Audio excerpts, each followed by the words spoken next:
Honorable members, before we proceed with today's business, I wish to announce that the vacancy which occurred in the National Assembly owing to the resignation of Dr. M. Pasopo has been filled with effect from the 28th February 2023 by the nomination of Mr. E. Kotongwana.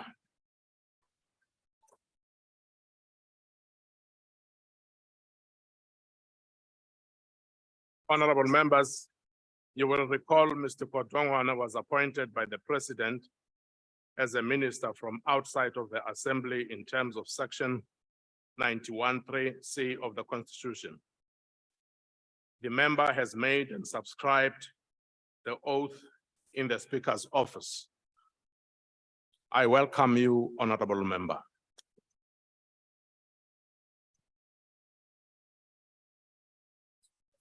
The first item on the order paper is a motion in the name of the Chief Whip of the Majority Party. I now recognize the Honorable the Chief Whip of the Majority Party.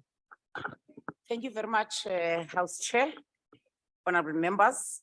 House Chair, I want to move that the following items that were on the order paper, which is in terms of Rule 351 lapsed at the end of the last sitting of 2022 annual session, be revived for consideration by the National Assembly.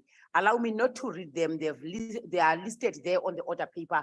I move that all these as listed be revived for 2023 because they lapsed in 2022. I so move. Thank you. I now put the motion. Are there any objections? No objections, agreed to. The second motion on the order paper is also in the name of the Chief Whip of the Majority Party. I now recognize the Honorable the Chief Whip of the Majority Party.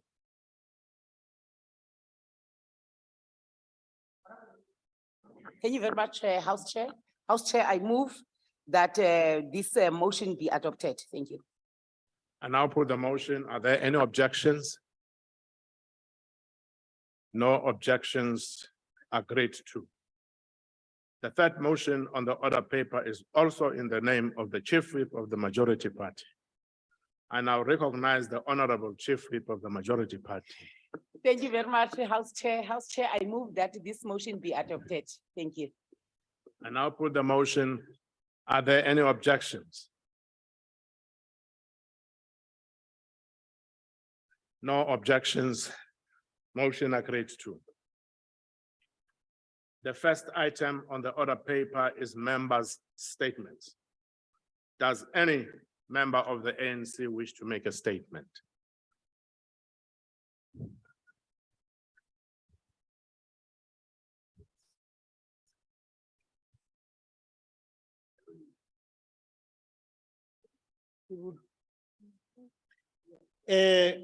Good afternoon, Chairperson and members in South Africa. We welcome the recent announcement by the Water Utility and Water to launch a mega reservoir in the city of Ekurhuleni, Gauteng. According to the utility, the newly built 210 mega-liter Vlakfontein reservoir is the largest cylindrical and circular reservoir in South Africa and one of the biggest in the world. At 210 megaliters, the reservoir can hold enough water to fill 84 Olympic-sized swimming pools, which average around 2.5 megaliters. The ANC understand that in light of the shortage of water and supply in Gauteng, which has been facing constant challenges in the line of continual rolling blackouts, the new reservoir will now give an additional 24-hour water buffer for areas that are affected by water outages when pumps in Tshwane and Pretoria lack necessary power. We further encourage the news that the Rainwater is planning 13 new reservoirs with some already under construction. The group said that the water can load shifted between the various systems, which should help during times of crisis. An appeal has been made that other provinces to introduce a similar mitigation project and measures to ensure that all regions reap similar benefits. ANC. Thank you listen very to the much, masses. Honorable Member. ANC cares. Peter Happy, ANC 2024. Peter Happy. Thank you. We will, honorable members will also recognize parties on the visual platform. Thank you, honorable member. A member from the DA. House Chair, Honorable Gordon, Mantashe and Mabuza have been caught with their pants down. In fact, the entire ANC has its rump exposed over the Eskom Doreta affair. The truth is, Mbeki refused to listen to advice that called for investing in additional power generation and ran the utility into the ground. Zuma and the Guptas treated it like their own spaza shop. Machela Koko and Brian Molefe's idiotic freeze on private power agreements, while ANC embedded cadres corrupted the entity on Mr. Gordon and Mr. Ramaphosa's watch. And while Mr. Gordon says he was aware of the ongoing theft, sabotage and corruption, now he supposedly can't remember aspects of the conversation with the CEO pertaining to a territorial leader, or rather shamefully refers to the cyanide-laced coffee as the so-called poisoning. This is what leads us to a place of darkness, not Doreta. When a brave man tells the truth and it doesn't sit well with many, they even point fingers, questioning his mental state. Fingers that will point back at how this ANC broke Eskom and how Eskom broke the country. Luister mense, wie het ons in hierdie duisternis gedompel? Die duivel en die ANC is daardie duivel. Connect the dots, Mr. Minister. Do it now before it's too late. Thank you, honorable member. EFF. Thank you, Chairperson. Chairperson, the EFF notes the recent utterances by the former CEO of Eskom, Mr. Andre de Ruyter, who has claimed that the ruling party is using Eskom as a feeding trough. De Ruyter claims that senior members of the ruling party are part of the group that is milking Eskom through illicit contracts to supply coal to the entity. He further claims that he discovered this theft. He reported it to a particular minister who we now know is Mr. Gordhan. According to the Ruyter, Mr. Gordhan then told him that he must do his work and allow the senior members of the ruling party to loot Eskom. The hypocrisy of Mr. Gordhan would be astounding. For years, he has been claiming to be a clean person, fighting against the so-called elements that instigated state capture in the country. Even his attack on De Ruyter after the interview was hypocritical. Mr. Gordhan has been supporting De Ruyter's destructive reign at Eskom for years, despite all indications that they had employed a very incompetent white man to oversee Eskom. De Ruyter's racism and incompetence notwithstanding, it is the hypocrisy and opportunism of Mr. Gordhan that led the country to where it is now in terms of its energy supply. We condemn Mr. Gordhan's incompetence and his calculated enabling of corruption at Eskom. Thank you very much. Thank you, honorable member. ANC. Thank you, ANC. House Chairperson. Thank you, House Chairperson. In case I get cut, I would request that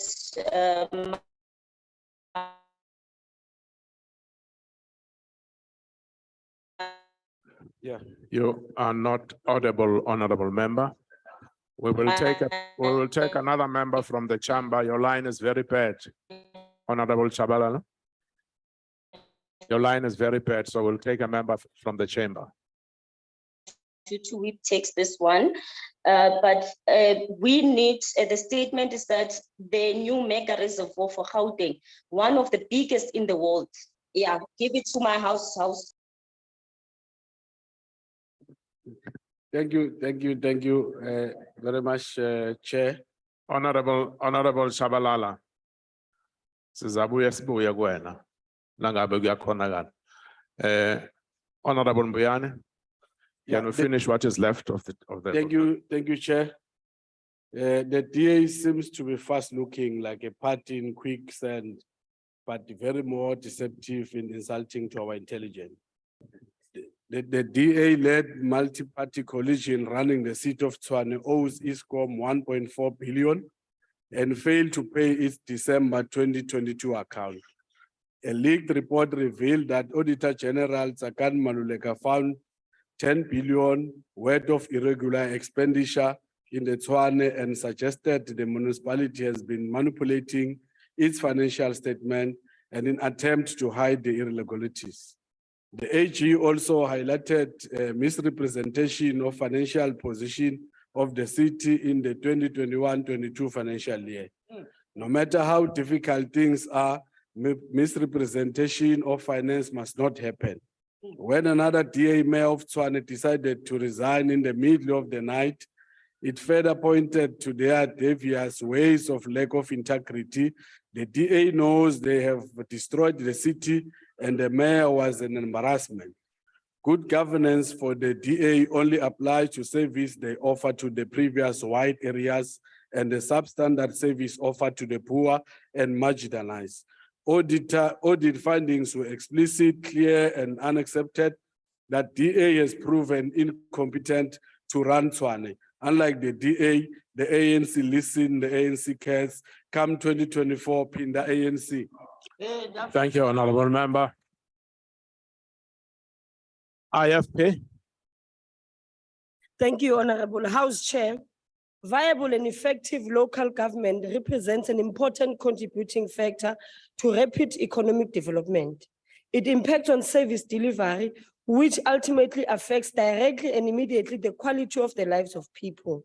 Municipalities are therefore the bedrock of service delivery to the people of our country in the various provinces. In the IFP-run municipalities, we strive for nothing to stand in the way of services being delivered to the communities. Therefore, it is without any fear or favor that we condemn any political interference with the running of our municipalities. The unethical behavior of councillors and some MECs leave a lot to be desired in KwaZulu-Natal municipalities. In Nongoma, Mtuba-Tuba, Mkhanyakude municipalities, MEC for Corporate Governance and Traditional Affairs forced a way into council matters, ignoring the basic principles of intergovernmental relations and separation of powers. It has become clear that the MEC has set her sights on IFP-controlled municipalities to render them dysfunctional, despite the IFP leading with the will of the people. The IFP in KZN has been recently vindicated in the interim court ruling on 24th February 2023, where the court concurred with the IFP that the MEC overstepped. We have maintained throughout that the MEC abused her authority to give her party an undue advantage. The MEC should know better. Thank you. Thank you, Honorable Member. FF Plus. Thank you, Honorable House Chair. Corruption has become an essential part of the way politics is conducted within the ANC, which means any credible attempts to address it would require the party to take radical steps to change its culture and the way it operates. If one revisit part 4 of the Zondo Commission report into state capture at ESCOM, it reminds us how endemic corruption at ESCOM had become. If we revisit part 6 of the report, which explains the inextricable link between the ANC, money politics, and endemic corruption in South Africa, it casts doubt on the ability of the party to address the serious situation. The ANC has correctly identified the reasons for the party's corruption problem, while the ANC itself, as well as President Ramaphosa, acknowledged that money politics and corruption became essential modus operandi in the party. The sad state of affairs will not only be fixed by the successful prosecution of cases, but either by the governing party showing the will to clean up their own house, for which the chances are slim, or for the ANC to be voted out of office. The South African electorate should register and vote as they never had before and vote the ANC out of office in 2024. The ANC will be remembered for spoiling their shift to govern between 1994 and 2024, and also for virtually destroying the South African economy with detrimental consequences suffered by all South Africans. Thank you, Chair. Thank you, Honorable Member. ANC.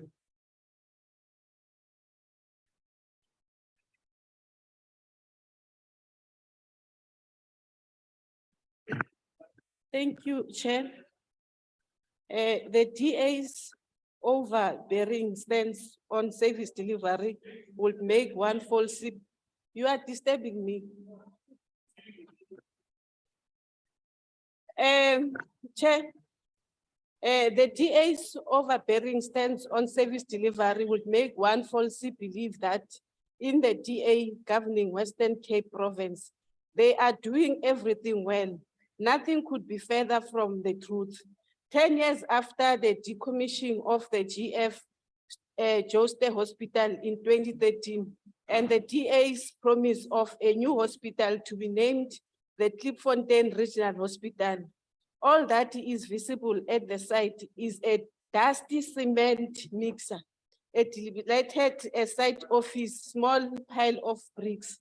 Despite the 24 million being allocated from the National Treasury to the project since 2019, not a cent has been spent. The response by the DA's MEC for Health, Unoma French Bombo, as to why no progress has been made in terms of this project is simple. I quote the response from the MEC.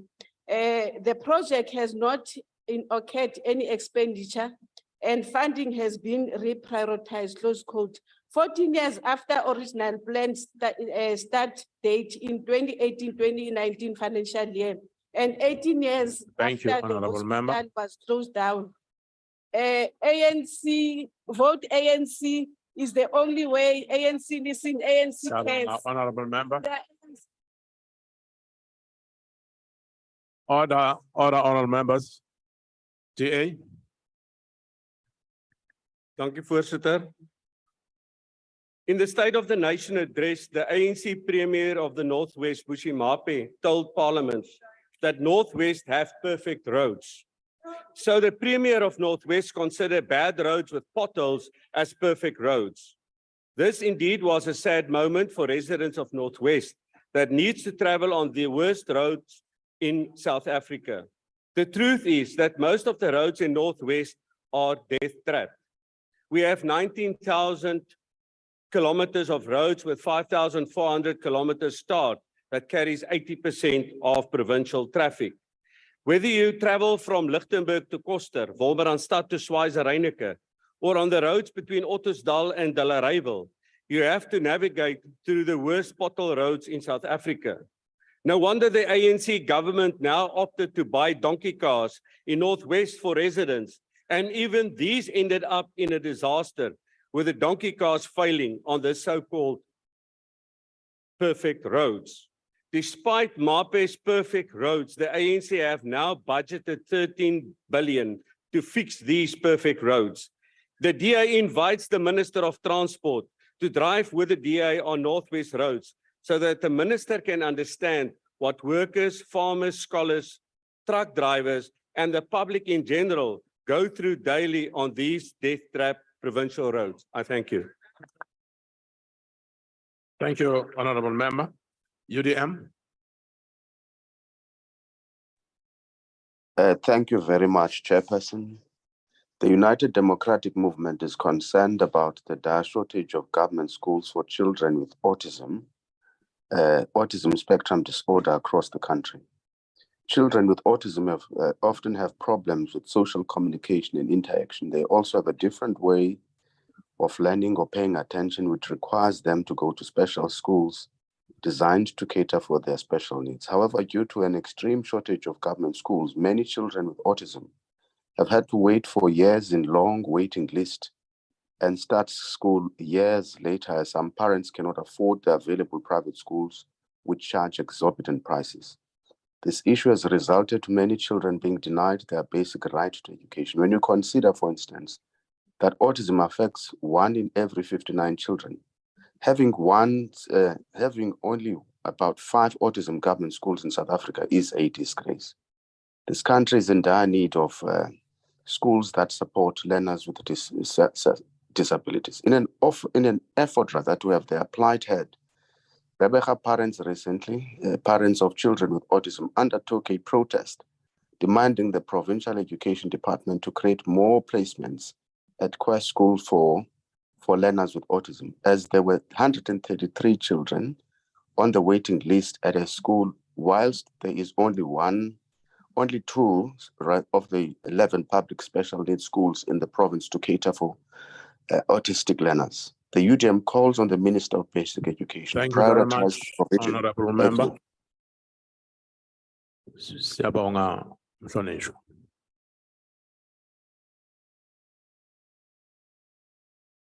ANC. Thank you, House Chair. The South African Air Force crew member killed after the Oryx hit by gunfire in DRC. South Africa has been at the forefront for peace, diplomacy in Africa, and as seen by our commitment for peacekeeping in various conflict resolution activities such as mediation, negotiation, post-conflict, and reconstruction. It is thus with extreme sadness and concern we note that our soldiers who are part of these peacekeeping operations, Major Matapeng and Sergeant Mabena, was fatally shot in his chest after the Oryx transport helicopter was hit by a gunfire in the DRC on Sunday, the 5th of February. It is believed a single round of a sniper rifle hit both aircrew as they were approaching a low ridge at a low level. Given that South Africa's largest deployment is with the United Nations Organization Stability Mission in DRC, where 1,184 peacekeepers serve, we would therefore urge for more measures to be in place to keep aircrew safe, especially whilst in operation in hostile areas.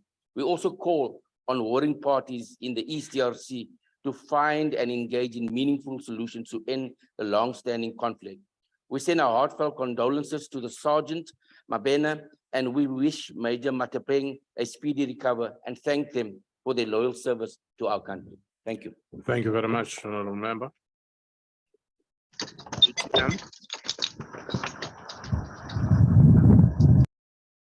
ATM.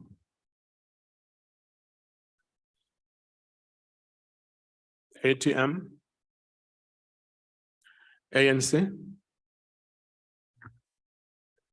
The ANC believes in the national minimum wage as one of the key mechanisms to reduce economic inequality. It is an important step in creating a more equal, just, and prosperous society as envisaged in the National Development Plan Vision 2030.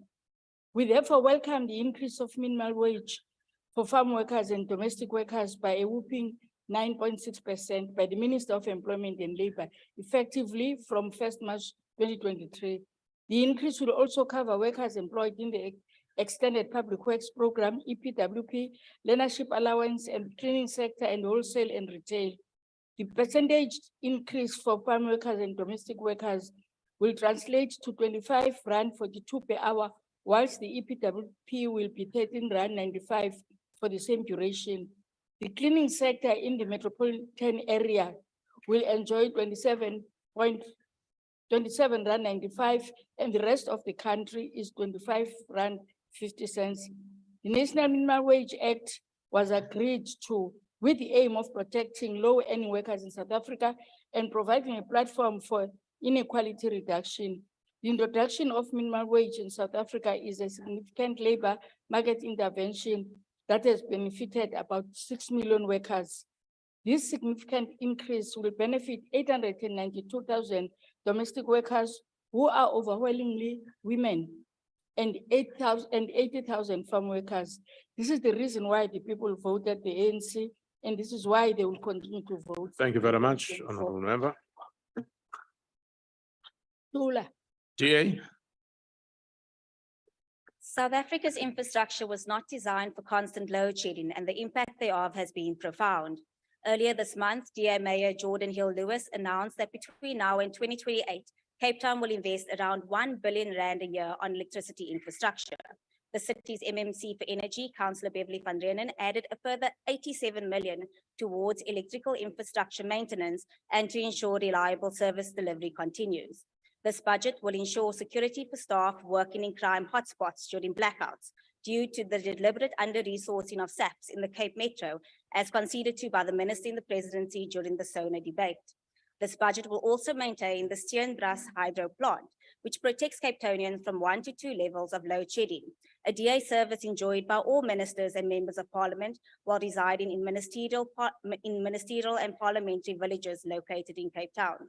The city is also busy installing generators and inverter systems at city facilities where the public has direct interaction with officials, be it to pay bills or to renew car or driver's license. The first 3 generators were installed last month, and a further 28 will be installed over the next 2 years. Western Cape DA Premier Alan Winde, in his SOPA address, has also allocated 1 billion rand in response to the energy crisis. It is evident only DA-governed towns and provinces have the political will and determination to keep the lights on, to get things done, and to shield residents from this ANC-orchestrated electricity disaster. Thank you. Thank you, Honorable Member. EFF. Thank you very much, House Chair.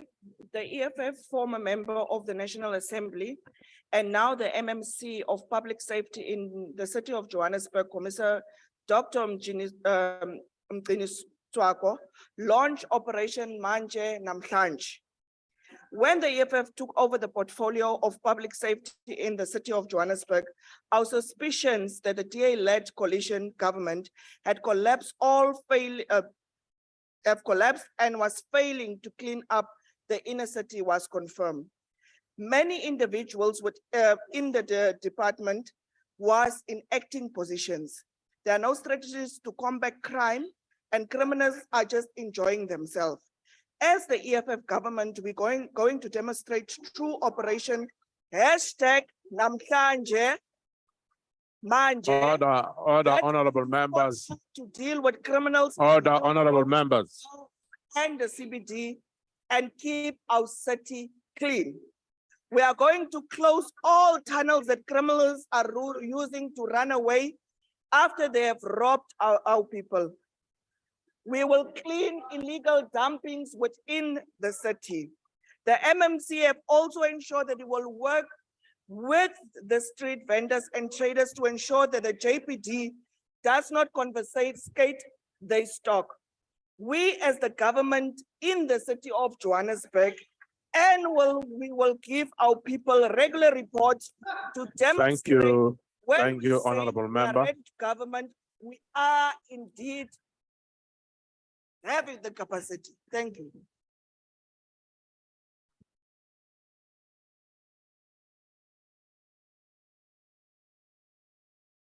ANC. Thanks, Chairperson. The ANC supports... Order, honorable members, drowning the speaker on the platform.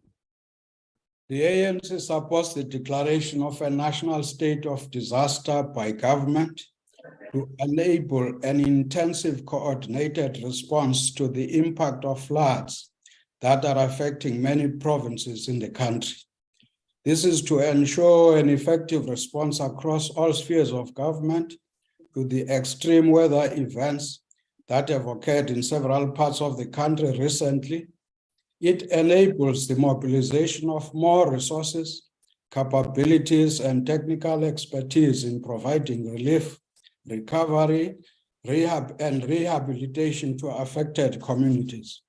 The National Disaster Management Center has, in terms of Section 23 of the Disaster Management Act, classified the impact of the current above normal rainfall in various parts of the country, with Mpumalanga and the Eastern Cape as the most affected as a national disaster. Recently, the country has witnessed heavy rains with flooded homes, vehicles swept away by flood waters, and overflowing dams and sewerage facilities, to the loss of basic infrastructure and damage to roads, bridges, and a Limpopo hospital. A national disaster may be declared by the Minister of Cooperative Governance and Traditional Affairs where disastrous events occur or threaten. Thank you very much, Honorable Member. Thank you very much. Al Jamal. When one harms a woman, one harms the very foundation stone of humanity. I address this to you, respected Chief Whip of the Majority Party and other whips, and Madam Speaker, and especially to you, Honorable Comrade Naledi Pandor, on the eve of International Women's Day on 8th of March. I plead that you encourage members of Parliament to speak out against women that have been falsely accused and imprisoned. One such woman who remains close to our hearts here in South Africa is Afia Siddiqui, who was deceptively arrested and imprisoned by USA security forces on trumped-up charges. She was nearly tortured to death. We, the people of South Africa, through Al Jamaa, urge you, through the President and through Dirko, to demand a habeas corpus and an assurance that Sister Afia is alive and well, and that she be released on humanitarian grounds. If we do not make ourselves heard publicly and universally, then we partly to blame for the maltreatment of Afia Siddiqui. Al Jamaa calls for the immediate release on humanitarian grounds of Afia Siddiqui of Pakistan, imprisoned in America. Thank you very much, Honorable Chair. Thank you, Honorable Member. ANC.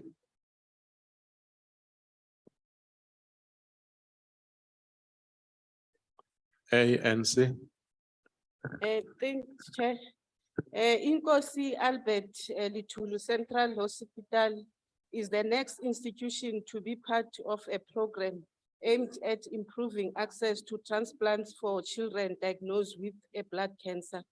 On International Childhood Cancer Day, 15 February, DKMS Africa announced that Inkosi Albert Litulu Central Hospital is the next institution to form a part of its DKMS state patient support in partnership with the MERGE.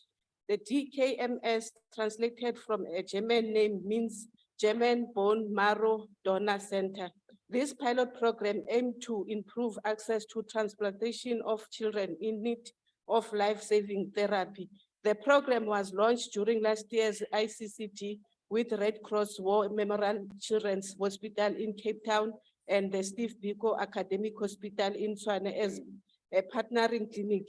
In South Africa, 1,400 children under age 14 were diagnosed with the cancer in 2020. According to the Global Cancer's most recent statistics, with leukemia being a most prevalent. However, information released by Statistics South Africa reveals that the cancer incidence rate in teenagers are not well documented in the country. Thus far, the progress made since the launch of the pilot program in the Western Cape indicates that 49 free searches were carried out for pediatric patients. Thank you very much. Found for patients. Honorable Member. Thank you.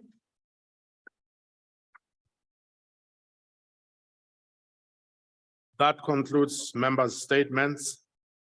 Are there any ministerial responses? We recognize executive members who are on the virtual platform. Are there any ministerial responses? That, honorable members. That, honorable members, is about to, okay, I'll recognize it.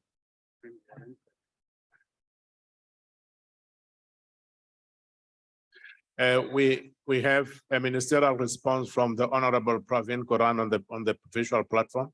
I've recognized you, Honorable Member. House Chair, I note what you're saying about the one minister who's able to respond, but I do also want to state that, House Chair, member statements are an opportunity for members to bring issues to ministers and members of the executive, and they should be here in the House or on the virtual platform to respond to members. I think we need to give them some time. If they are on the platform, if there is a member of the platform, let's allow the member to respond, please. Just before you make a point of order, can I check again whether is there no member on the platform? I've mentioned the Honorable Godan. Is the Honorable Godan on the platform? Yes, Chair. Can we give him an opportunity, honorable members? Honorable Minister, can you respond? Thank you, Chairperson. In the first instance, several ministers involved with the state visit of President Museveni, which is going on in Pretoria currently.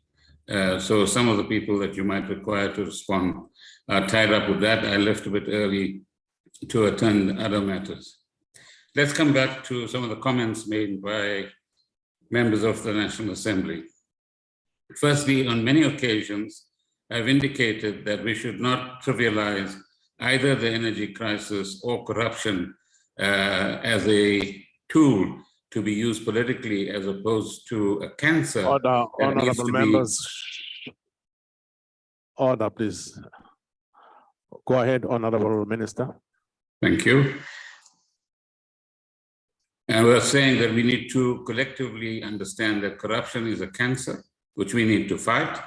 And we do that every day in whatever way we can, depending on the evidence that we have before us. Eskom is a critical institution. Yes, criticize one or other party or one or other executive or whatever the case might be. The state capture report has certainly identified who's responsible for the worsening of the performance of Eskom. We are now on a path of recovery, and that recovery is not going to be easy when other forms of corruption continue, and we might call it state capture 2 as well. The third point here is that there's a difference between political capital being made out of this issue versus credible evidence which can be placed before the law enforcement agencies. And the question that all of us need to ask ourselves, are all our hands clean? Can all of us say that nobody of any other political party is involved in any form whatsoever in damaging the Eskom performance in Mpumalanga and elsewhere? So some members, Honorable Chair, have a convenient amnesia when it suits them. We are categorical about our opposition to corruption. We bring together law enforcement agencies and the executives of many of the SOEs so that this matter can be tackled in a much more assertive kind of way. But let us also remember that corruption takes place with essentially two key players, insiders on the one hand and outsiders on the other hand. And the outsiders are either multinational companies or companies that are operating within South Africa itself. I challenge every member in this assembly to bring us the names of South African companies who are operating or doing business with Eskom who are engaged in corruption. And then let's tackle them together and ensure that this cancer, as I said, is got rid of. We might also want to remind certain members of a recent book published called The Rogues Gallery that takes us back in history. So let us not pretend that corruption started in 1994. That book records very clearly the kind of history of corruption we've had in South Africa over the years. That does not excuse anything that is going on at this particular point in time. The EFF in particular and Mr. Paulson likes to smear wherever they get an opportunity, but they need to look in the mirror, Chairperson. Thank you, Honorable Minister. What they've done with the DA in various municipalities. Honorable Minister, thank you very much. Thank you. What's your point of order, Honorable Tasha? Thank you, House Chair. It would have been relevant if you have given me the point of order before King Praveen, your king, have responded. Now, we are taking our time as members of parliament to formulate these member statements of our constituencies, House Chair. The program whip, which is the Honorable, that is sitting there in the bright yellow, she presents that at the programming committee every week. So for ministers not to be here, it's really, it is really uncalled for. We have constantly have showed you under Thank the you. presidency of Mr. Cyril Ramaphosa. Thank you very much, Honorable Member. Not taken their work You have seriously, made your point. and you have given them time now to log on. I don't know. Thank you, Honorable Member. Because they were not here to listen. Honorable Ntangwene. So Honorable Ntangwene. who? Siyabonga mama sizwile. Wrong. And for you to protect them, it's wrong. Honorable It's wrong. Ntangwene. Honorable Ntangwene. You have There's a raised. that is calling me hey. Honorable And he will Ntangwene. and stand up and calling me hey. Let him do it. There's some clown saying hey. I want him and his pants to stand up and calling me hey so I can see him. I will show him outside what I will do to him. He must do it. Honorable Ntangwene. Honorable Ntangwene. Honorable Ntangwene. Honorable Ntangwene.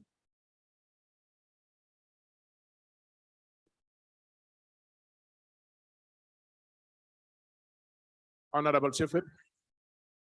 I have noted. Thank you very much. Honorable Ntangwene. Honorable Ntangwene, I have called you so many times, you refuse to listen.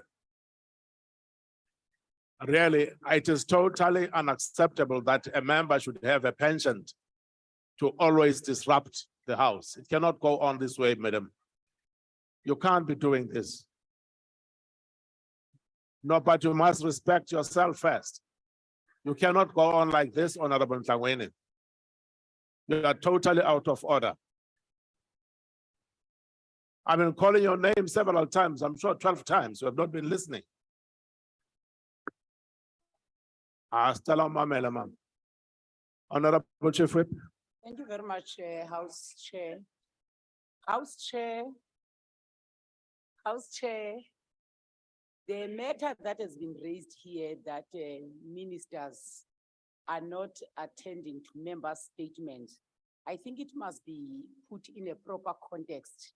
If you say there are no ministers on the virtual platform that are ready to respond to member statements, it is part of our hybrid session and rules that ministers can log in on virtual or they can come here physically.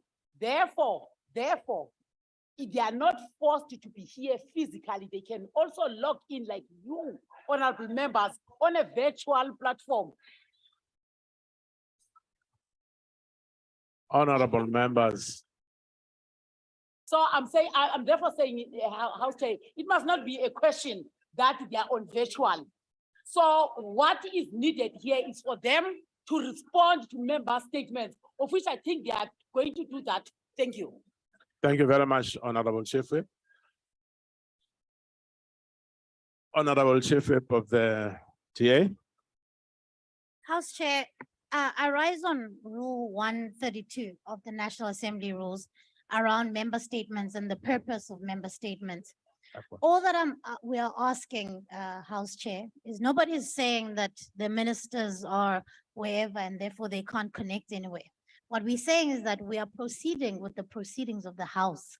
You asked, where are the ministers to respond to statements? You waited for a long time until Minister Pravan Gondwan said he was going to raise their hands. House Chair, it cannot be that our business in this House is hobbled by the inability of the executive to attend to their parliamentary business. And I ask House Chair that you please speak to the leader of government business, whoever they may be. Thank you that very this much, cannot be Honorable repeated. Member. Thank you, honorable members. Thank you, honorable members.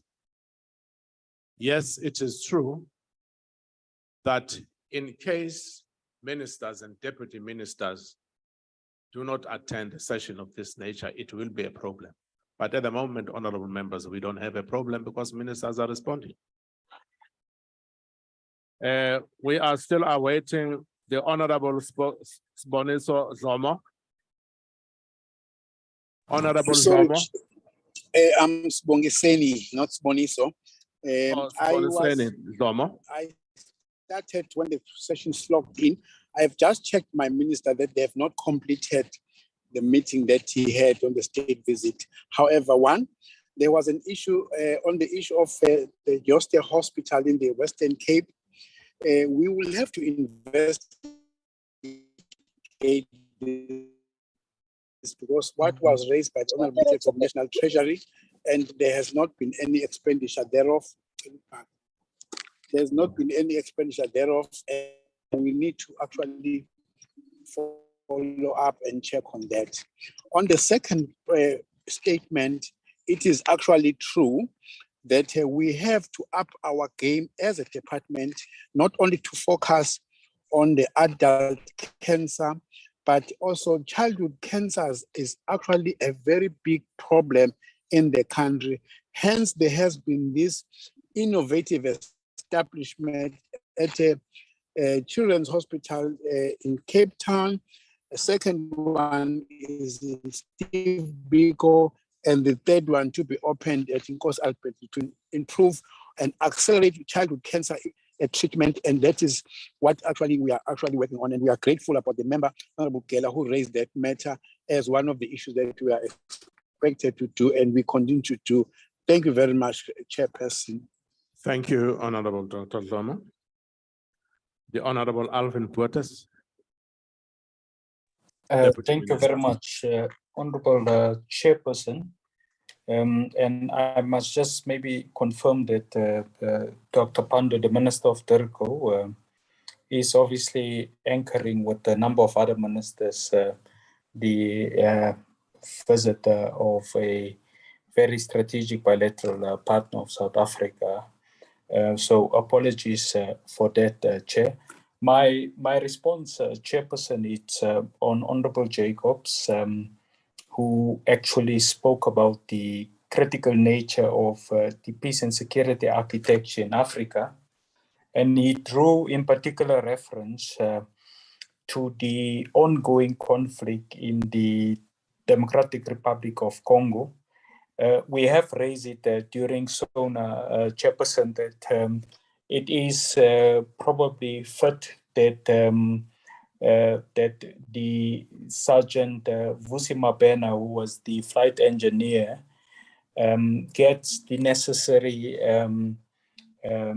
accolades for the fact that he have lost his life in the course of ensuring the cessation of hostilities, in particular in the DRC.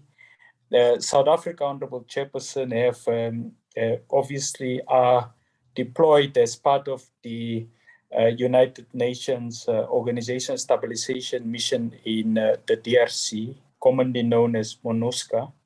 In addition, Honorable Chair, we are also part with a number of troop contributing countries on the force intervention brigade to ensure there's a more rapid response from the side of the mandated UN mission in relation to repel ongoing rebel activity.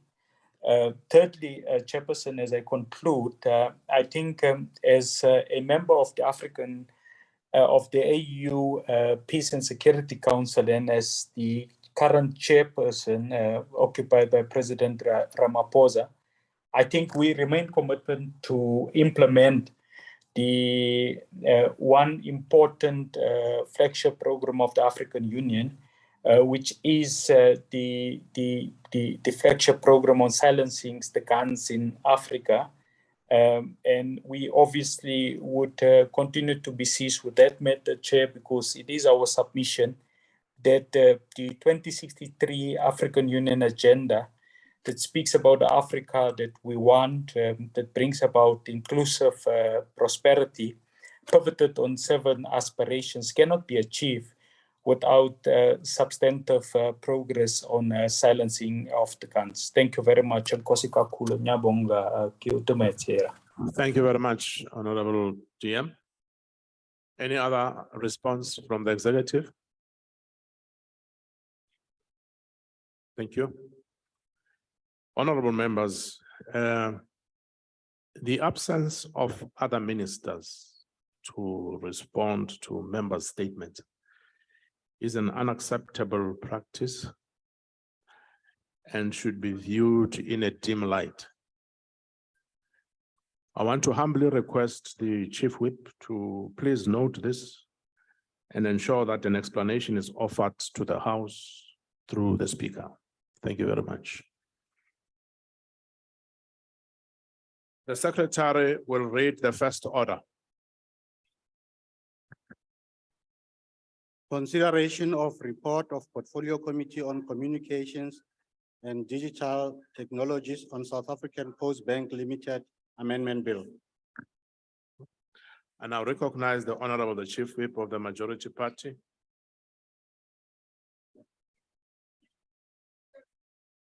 Thank you very much, House Chair. House Chair, I move that this report be adopted by the House. Thank you.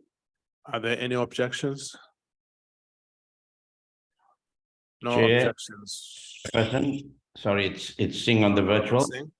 Yeah, the IFP objects to the report. Thank you. Noted, Honorable Singh. UDM objects. Noted, Honorable Member. The ACDP objects, Chair. Noted, ACDP and the DA. Thank you very much. Machine agreed to. The Secretary will read the second order. Second reading debate, South African Postbank Limited Amendment Bill. The Honorable, the Deputy Minister of Communications and Digital Technologies.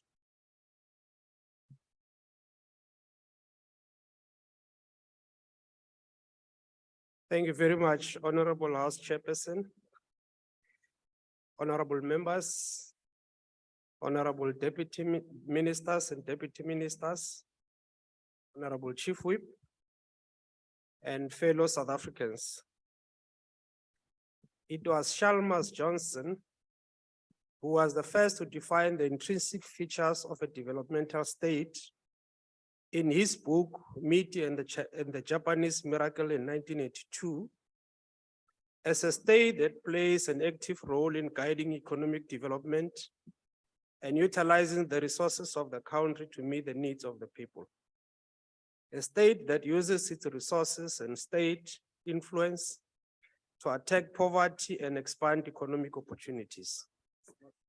The South African democratic state seeks to espouse the best features of such a developmental state, where the state will play a significant role in intervening not only to correct the market failures in the economy, but to drive development and economic inclusion in the interest of the poor and the marginalized. Today's second reading of the Postbank Limited Amendment Bill represents a significant milestone in our legislative endeavor to construct such a developmental state. We seek through this amendment to expand financial inclusion and competition in the banking sector and to provide accessible and affordable banking services to the unbanked, the poor, and the marginalized in our society. This is a journey whose footsteps can be traced back to 2010, when the South African Postbank Limited Act number 9 of 2010 was promulgated by this parliament, paving the way for the separation of the Postbank from being a division of the South African Post Office to being a separate legal entity with its own governance structure. And so, contrary to the assertions by many opponents of this bill, this amendment bill does not seek to establish a new bank, as the Postbank has already been in existence since inception as a division of SAPO and after its incorporation in 2010 as a new separate legal entity. What we are seeking to do, House Chair, is to achieve through this amendment to resolve two critical dependencies which constitute legislative conflict. On the one hand, a conflict between Companies Act and the Banks Act, and on the other hand, to resolve a conflict between Postbank Act and the Banks Act, and to finally conclude the banking licensing application process by making provision for a bank controlling company in line with Section 43 of the Banks Act. This exercise is critical to conclude a process which began in 2011 when the Postbank was granted approval by the South African Reserve Bank to transition into a licensed bank and to acquire visa status. The actual lodgement of a fully fledged banking license application process by the Postbank began in September of 2013 when the formal application was submitted to the SA Reserve Bank in terms of Section 12 of the Banks Act, which authorization was finally granted in 2016 following a stringent and rigorous process. The authorization enabled both the incorporation of the company with Companies and Intellectual Properties Commission and the actual lodgement of the final stage for the full banking license application process in line with Section 16 of the Banks Act. What is the rationale for the bank controlling company? Section 43 of the Banks Act requires that a bank controlling company must be registered to exercise control over any bank. This BCC is therefore required to be the shareholder of reference for capital adequacy. The implication is that the BCC will step in to recapacitate and support its subsidiary bank if it runs into liquidity difficulties. And so given the high capital adequacy requirements for the BCC, it was therefore untenable for SAPO to remain the direct shareholder of the Postbank as currently prescribed by the Postbank Act, given the financial challenges that SAPO is experiencing. So given the concerns identified, an alternative appropriate reporting structure of the Postbank had to be determined to mitigate against the financial risk associated with SAPO. Various BCC options were considered to determine the optimal option, which involved assessment of the cost implication by independent auditors. It was ultimately decided that this BCC, as recommended in the amendment bill, should be the preferred one.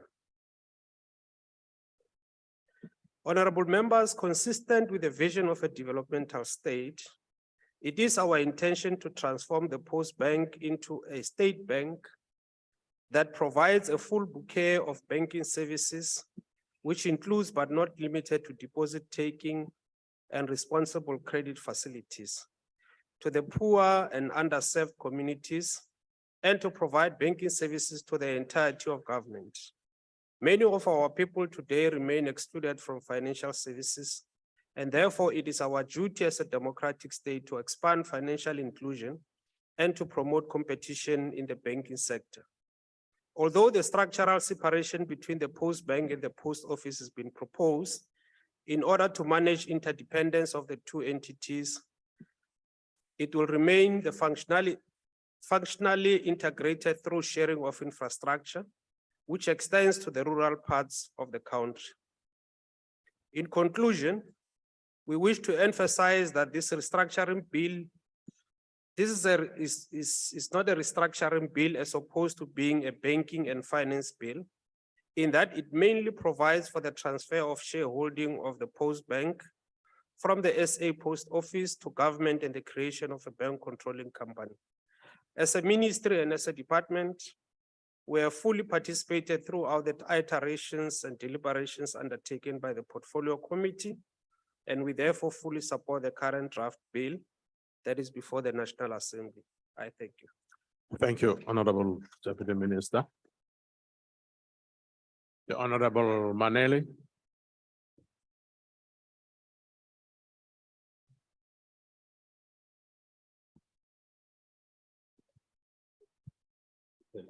Honorable House Chair, honorable members, ministers and deputy ministers, committee support staff, fellow South Africans, I rise before this National Assembly as one of the houses of the People's Parliament that the Constitution of the Republic of South Africa, as adopted in 1996, enjoins its members to ensure, amongst others, that the public does not only have access to its chambers, but ensure that the public participates in legislative processes of the Republic.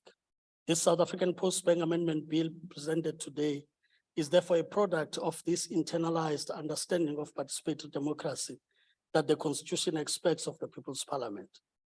House Chairperson, the South African Postbank Bill was tabled in Parliament and referred to the Portfolio Committee on Communications and Digital Technologies, tagged by the Joint Tagging Mechanism as the Section 75 Bill, as per the 17 May 2022 published ATC.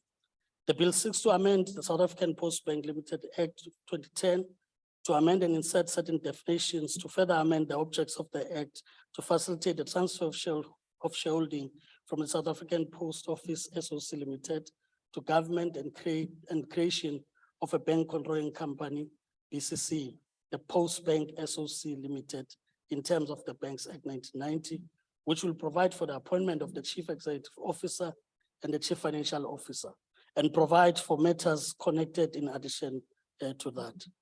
Honorable members, the committee met on 31st May 2022, got a briefing from the department on the bill, and advertised in all official languages a call for public submissions on the 24th of June 2022, with the 25th July 2022 as a cutoff date for submissions.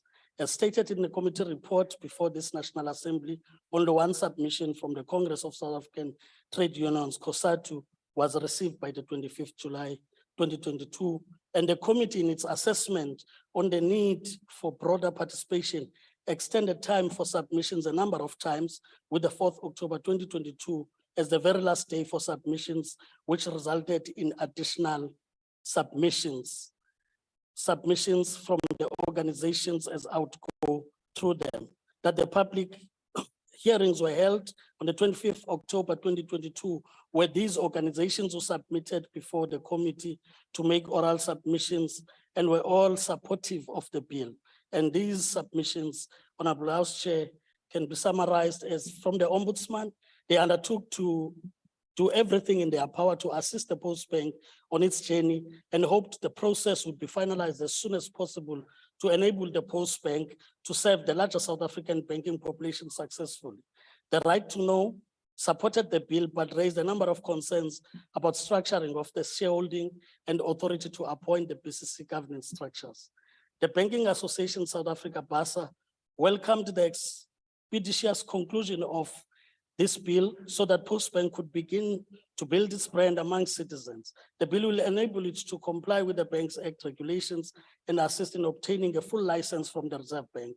The Prudential Authority would provide the necessary oversight to ensure that depositors would be protected, and together with many regulators would play a prudent approach to deposit taking and lending, as collective ensure that other people's money entrusted to the Postbank could be paid on time and in full. Proposals on governance structures are raised, and in conclusion, as one of their members, they wanted to see Postbank succeed and compete openly in the banking industry.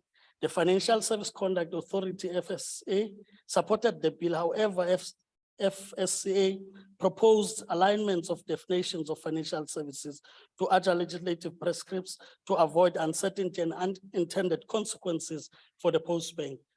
COSATU, in support of the bill, submitted that the South African Postbank Amendment Bill would lay a foundation for the operationalization of the Postbank. This will help workers and marginalized access banking and financial services. With its symbolic relationship with Post Office, the Postbank will help to repivot, stabilize, and grow it, and ensure disadvantaged communities can once again access and rely upon its services. The bill is a welcome step forward in building a state bank aimed at consumers and SMMEs. COSATU indicated that while supporting this long overdue and progressive bill, to meet its developmental objectives, the government must give necessary support, including recapitalization, and appoint competent management for the Postbank and Post Office to grow and thrive. Equally, government institutions must support Postbank as a preferred institution for government banking services. Honorable members, in the 48th ANC National Conference, Owara Tambo emphasized the role of public participation in ensuring the People's Parliament. And I quote, "In this context, we considered it important that decisions of the ANC were to be shaped by popular mass endorsement at all times. Even if such decisions were acceptable within the movement, they would have come to naught unless they enjoyed popular support beyond the bounds of the ANC itself. Whilst our policies were in terms of our beliefs and convictions, they also reflected and served the people's interest. Above all, we sought to make the people part and parcel of our decisions, close quote. There's no doubt that the committee meeting of 1st November 2022, where the department adequately responded to concerns and proposals made in the public hearings, and the joint meeting with the Standing Committee on Finance on the 16th December 16 November 2022, which clarified to those who were still in doubt about the fact that the bill is a matter of this committee, not Standing Committee of Finance, were all about giving the true meaning of O.R. Tambo's ever-relevant perspective on People's Parliament. In conclusion, it is worth mentioning, for purposes of record, that the committee worked under the consistent legal guidance of Parliament, legal services, and the State Law Advisor's Office to ensure legal compliance at every stage of the bill. This bill, therefore, is presented before this House for adoption, having noted all the views of political parties, and it is indeed a step in the right direction in terms of getting the State Bank to operate. And of course, I do know that Honorable Mlala still has more to say on the time that I leave for him. I thank you, Chair. Thank you, Honorable Maneli. The Honorable J. Collar.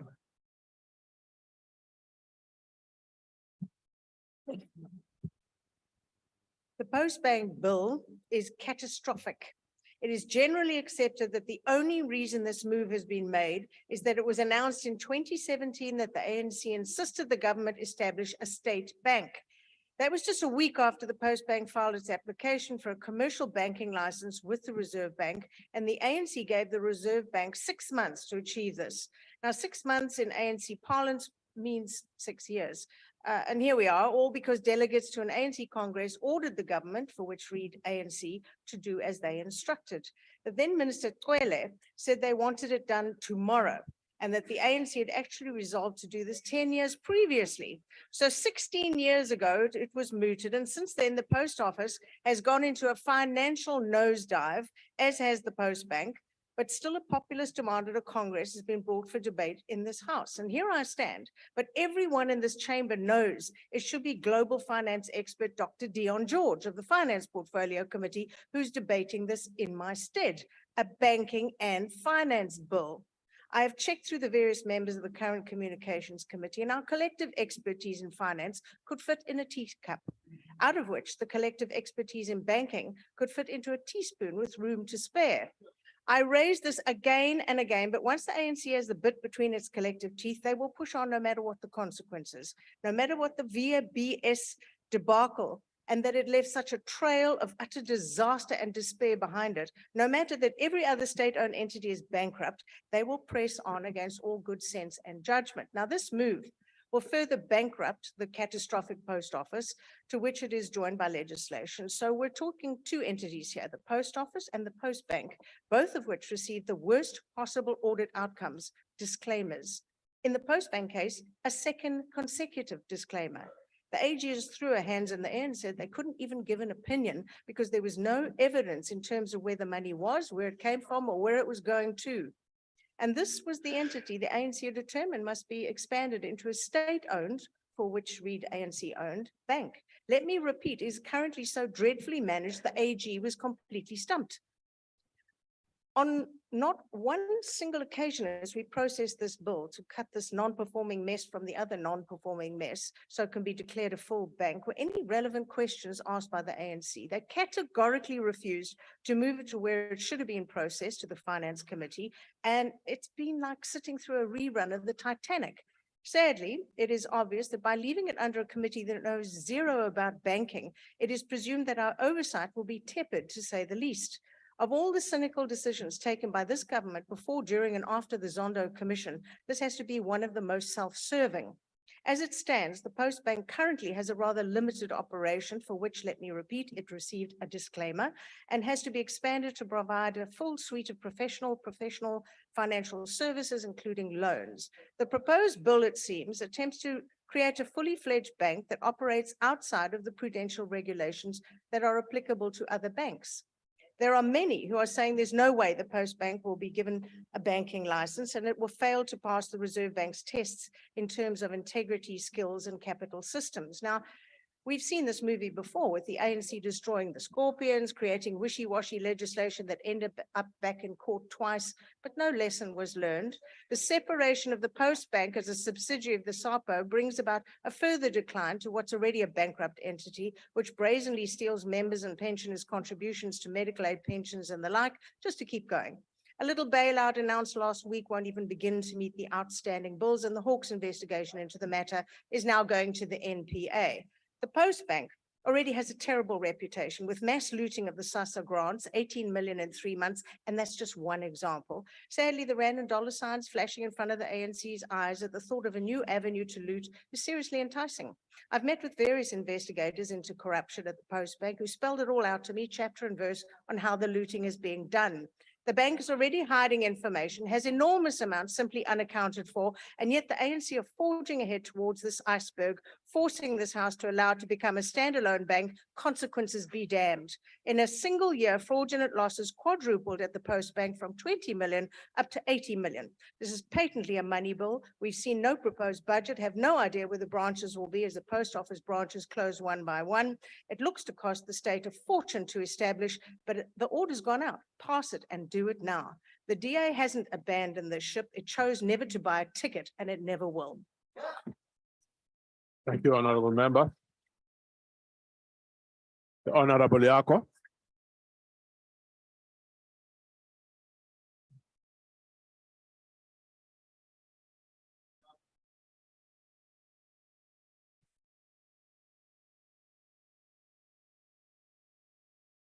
Thank you, Chairperson.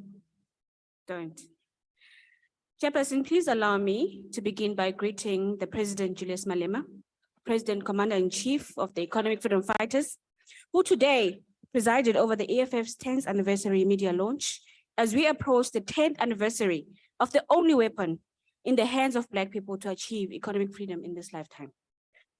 The South Africa Postbank Limited Amendment Bill before the House today is only possible because the EFF introduced the Bank's Amendment Bill. Before the introduction of the Bank's Amendment Bill as a private member bill, state-owned companies were not permitted to apply for a fully fledged banking license. We know that the ANC does not believe in state banks, does not believe in interfering with business of white monopoly capital, does not believe in empowering a Black government to stand on its own. We know that the idea of a state-owned bank goes against anything that the current leadership of the ANC believes in. The Minister of Communications and Digital Technologies, Ms. Kubuza Chaveni, came to SONA and demonstrated that she does not understand why we need a state-owned bank. She thinks that we want a state bank so that we can finance spaza shops. This is serious ideological bankruptcy. We want a state bank because South Africa's banking sector is dominated by the country's 5 largest banks, which collectively hold more than 90% of the total 7 trillion in assets of this country. We want a state bank because the current banks that are owned and controlled by apartheid beneficiaries and control our lives decide who can buy a house, who can buy a car, who can buy food, clothing, education, and other financial services. We want a state bank because the current banking system continues to exploit workers and wants to keep us in a severe and inescapable debt trap. Honorable Chairperson, we want a state bank because we want to properly allocate finances to ensure that we build local industries that will create jobs for our people. We want a state bank because the current banks have demonstrated that they are not interested in transforming our financial sector. We want a state bank because we want all government workers and SASSA beneficiaries to receive their salaries and social grants without paying exorbitant fees. We want a state bank because we want our people to be freed from the debt trap that will finish them and later refuse to bury them. We want a state bank because we want a bank that will prioritize access to banking services for our people, particularly in rural areas and townships. We do not say these things only here in Parliament. This is our founding manifesto, which clearly says the creation of a state bank and the nationalization of a reserve bank will constitute an immediate task and essential to the development of South Africa's economy. This is the only way to finance new industries. This is what Ms. Khumbudzo Chaveni is failing to grapple with. She is failing to understand that we can have a banking system that will provide enterprise finance, housing finance, and vehicle finance for all South Africans, in particularly Black people, in a manner that promotes and the development to the narrow pursuit and profit. The financial sector has the capacity to play a transformative role. We will watch the Postbank closely to ensure that even if the ANC is pretending, which it is, to want to establish a state bank, we will force them. South Africa will have state-owned banks, whether it likes it or it does not. We reject this bill. Thank you. Thank you, Honorable Member. The Honorable Majosi from the IFP.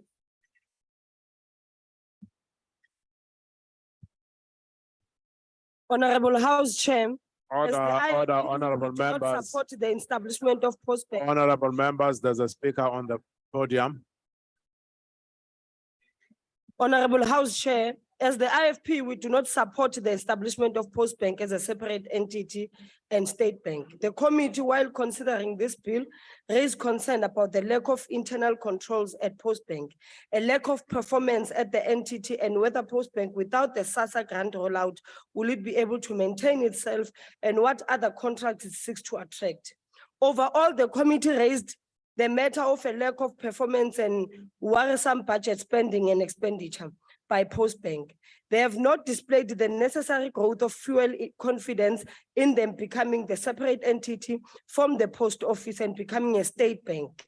South Africa currently has several state banks, including the Development Bank of Southern Africa, the Land Bank, and many other development finances institutions. They are also facing challenges. We need to support the existing state banks and not put funds towards Postbank, which has no adequate provided the committee which how it plans to support itself and turn a profit apart from retaining the SASSA contract, or is it planning to retain government salaries, of which I foresee danger. It gives little confidence since all of the ethical interest of SOEs is incontestable, because they provide services that are core to the well-being of the country, its people and its economy. The establishment of Postbank as a state-owned bank will also have as part of its mandate. However, the government has to stop making purely political appointments, and capable individuals must be appointed to the running of the entity. Or will Postbank suddenly gain all new capable staff? Is it currently not making a profit with the staff it currently has? We cannot throw money at our problems when the state of the economy, it is in disarray. We are all aware of the failures of SOEs around the country, from SAA to South African Post Office and Transnet. As the IFP, we see no real purpose in Postbank being government owned. How it will help Postbank to separate from SAPO? It is already struggling with all the resources and help that is provided to them by SAPO. This cannot be allowed to another failure of the government, which will cost taxpayers money and be another VPS bank. While other granting of bank licenses is a serious matter, one that is often hard to acquire in instances when such prudent approaches were not undertaken, it has resulted in disaster.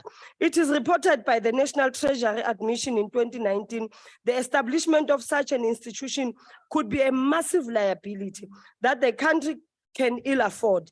And as the Minister of Finance stated last year, the country does not have the funds to inject equity into the state bank.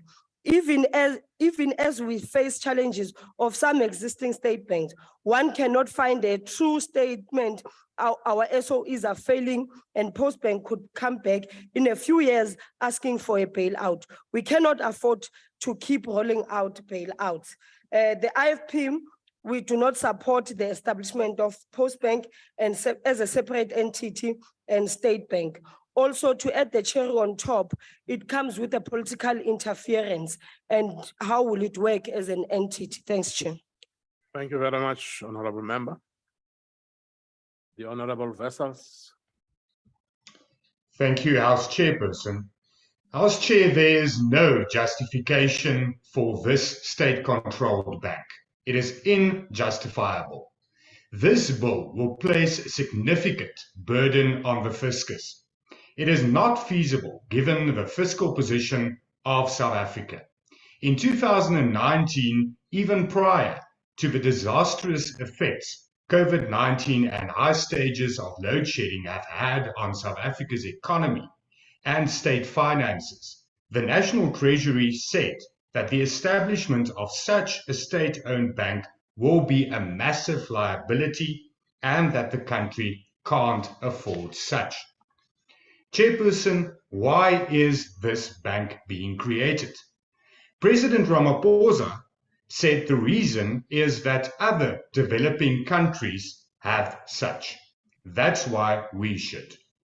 That makes as much sense as knowingly allowing a mafia boss in your cabinet. It is a well-known reality that no state-owned entity functions. That state-owned or managed anything is bedeviled by maladministration and corruption. The Postbank in its current form is a failed state-owned entity, where irregular expenditure rose during the last financial year by 118 million rand. The Postbank failed to maintain an effective internal system to safeguard the issuing of bank cards to SASSA grant beneficiaries. This led to a financial loss of more than 68 million rand. Fraud is committed to the detriment of the poorest of the poor. This bill will not address the shortcomings. It will lead to more money being lost, more fraud, and more corruption. This will be another blood-sucking state-owned entity which will cause more of taxpayers' money being stolen by ANC thugs and thieves. The Deputy Minister says this fully fledged licensed state-owned bank will be to the benefit of the poor. It will not, Chairperson. The government's true motive is to transfer monies currently administered by private and commercial banks into a state-owned institution where cadres have easy access and can feed at another trough. Voorsitter, hierdie bank sal nog 'n gefaalde ANC-projek wees wat sy kaders gaan gebruik om homself vet te vreet. Alles waaraan die ANC vat, misluk. Ons, geagte voorsitter, as lede van hierdie huis, sal elkeen wat ten gunste van hierdie wetswysigings stem, aandadig wees tot die katastrofe wat gaan volg as gevolg daarvan. Ons kan wel in 2024 en ons gaan van hierdie hele spul ontslae raak. Ek dank u. Thank you, Honorable Member. The Honorable Three. Honorable House Chairperson, the ACDP is aware that one of the main objectives of the South African Postbank Amendment Bill is to facilitate the transfer in shareholding from the South African Post Office Limited to the government and the creation of a bank controlling company for the Postbank SOC Limited. The ACDP also, House Chair, is not oblivious to the many South Africans who are marginalized and excluded from the benefits of the banking sector, which the banking sector has to offer. This is especially so for those in the rural areas and small towns living in the peripheral areas of society. But the idea that the solution to the problem of the economically marginalized and disenfranchised in South Africa is a state-owned bank with a developmental mandate that will rescue these disenfranchised from the clutches of the ruthless and the criminally exorbitant moneylenders while extending banking services to the unbanked communities. It would be worth considering if there was some evidence to suggest the feasibility of success. Unfortunately, that evidence does not exist. We must never forget what took place at VBS. The ACDP notes that during discussions and deliberations on the bill, concerns were also raised by the Office of the Auditor General about the group's readiness to become a fully fledged bank, and the AG highlighted worries over security and controls. The Auditor General also raised red flags about cybersecurity and the Postbank's then over-reliance on the Post Office, which is in itself is in a dire financial strait. The ACDP House Chair is not convinced that the allowing for the shareholding of Postbank to be transferred from the South African Post Office to the government and allowing for the setting up of a bank controlling company, a holding company for the bank, is the panacea to the problem of the economically marginalized and disenfranchised in South Africa. And as a result, we do not support this amendment bill. I thank you. Thank you very much, Honourable Member. The Honourable Kwankwa.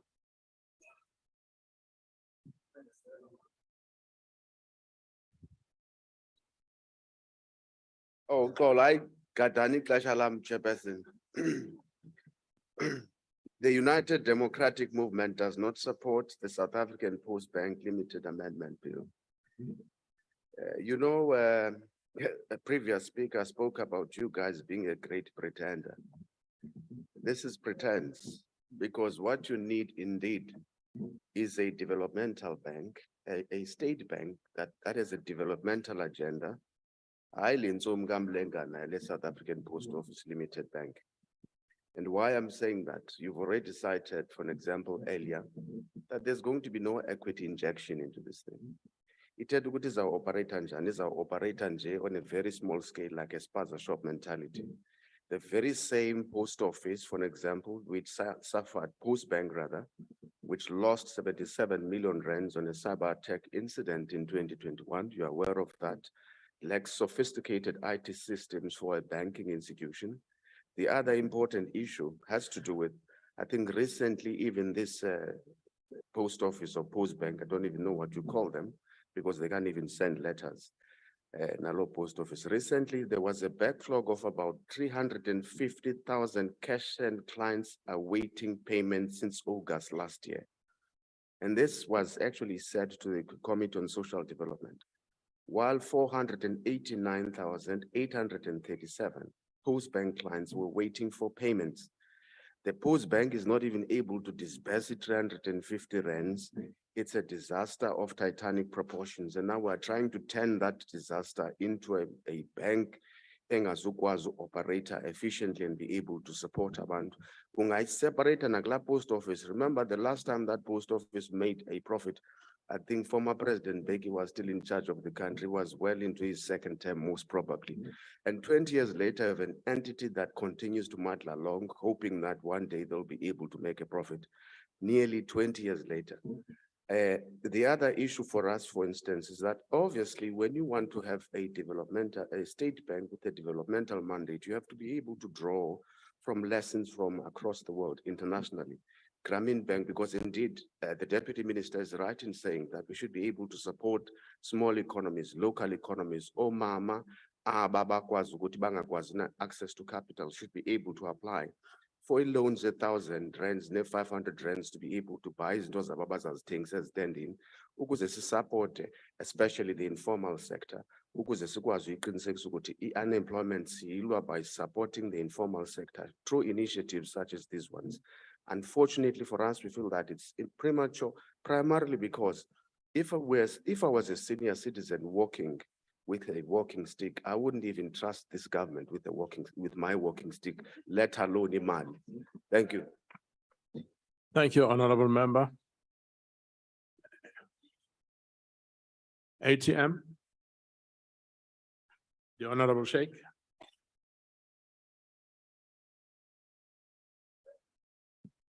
Thank you, House Chairperson. Allow me to start off by saying, let us not confuse what is a development bank, a land bank, to a state bank. The land bank has specific, and it's specifically for agricultural products and things of that nature. And the development bank is more for development, and not only in South Africa, but in the region as well, or in Africa. So the state bank, I think the intention behind the state bank is, and let us not forget, commercial banks in South Africa borrow from the Reserve Bank. So Reserve Bank takes your money and my money, which is taxpayers' money, lends it through to the commercial banks, who in turn use that money, lend it back to us and make profits out of that, out of us. So actually what the commercial banks are doing is using your money to make money, my money to make money. That's generally what it is. So the idea of a state bank is, and I think it should be encouraged all over the world, and many, many countries have their own state bank, so that you provide more services, particularly to the most vulnerable and the poorest of the poor in your country. Now, there is a lot of red tape, and if you'll notice that even when we gave that bank guaranteed loans during COVID, out of the 200 billion, only 18 billion was taken. Why? Only because of the amount of red tape that exists. And that's the problem. So it's a disadvantage to the poorest and the most vulnerable people. So this is where the state bank comes in. Yes, we will accept that there are a lot of challenges with state-owned companies. We cannot deny that. In fact, the minister said earlier on, when I asked him how much money comes in from state-owned companies, he said hardly anything. But the question is, do we need a state bank? Yes. If you remember, the NFP said a while ago that we need a state bank even where you can provide land, provide housing loans to these people at a minimal rate, because you are lending monies to those banks at a much lower rate than we are paying. So why not do that and encourage that, so more and more people can build more homes and you can have more development in the country? So there's nothing wrong with a state bank. We should encourage it.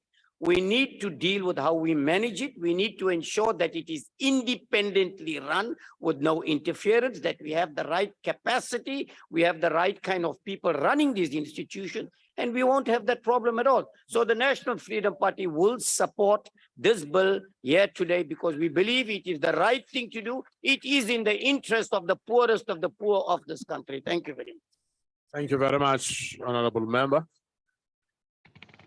The Honorable Jafta. Thank you, Chair. The South African Postbank Amendment Bill seeks to amend the South African Postbank Act. Amongst others, the bill seeks to facilitate transfer in shareholding from South African Post Office to the government. It also aims to create a bank controlling company. As to who will run this bank, at what cost, and to whose benefit is not clear. But we know through experience that the VBS Bank was run to the ground by key state role players.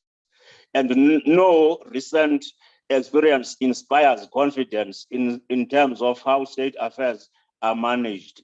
The bill also introduces a shareholding arrangement, which will see, as mentioned, our government becoming the shareholder representative of the established bank. We must register our concern around this bank. As we know, public entities have been run down with no accountability. Funds run by government entities are redirected from public good to serve corrupt public officials. The bank must therefore be listed on the JSE and have a competitive board of directors. We are also appalled that this bill fails to overhaul the entire post office architecture. The post office needs a massive capital injection to stay afloat. Its business model is outdated, and last year it lost 90 million rand to a cybercrime. It is now laying off more than 3,000 workers because of this. We cannot but hope that envisaged Postbank will serve South Africans and partner with a number of big federations like PSL and SAFA to raise capital and grow its brand. We therefore, Honorable Chair, reject this bill. Thank you. Thank you, Honorable Member. The Honorable Hendricks Al-Jamal. Thank you very much, Honorable House Chair. Honorable House Chair Al-Jamal supports the creation of a state bank. This was an election promised by the African National Congress years ago. The electorate voted for them and they must now deliver. So the important thing that concerns Al-Jamal is that we feel that the state bank should provide microloans interest-free, and that interest in the state bank should not exceed 3%. That would be an economic model that will be progress. We hope that the state bank will not charge exorbitant interest rates. Honorable House Chair, in other countries of the world, the interest rate is 1%. Why must we pay 18 and 19 and 20%? And it is important, especially to assist the disadvantaged communities and the townships who are now getting small business loans and have to pay exorbitant interest rates, that the state bank will come to the rescue and ensure that there will be prosperity in the land. Thank you very much. Thank you very much, Honorable Member. The Honorable T. Botlani from the DA.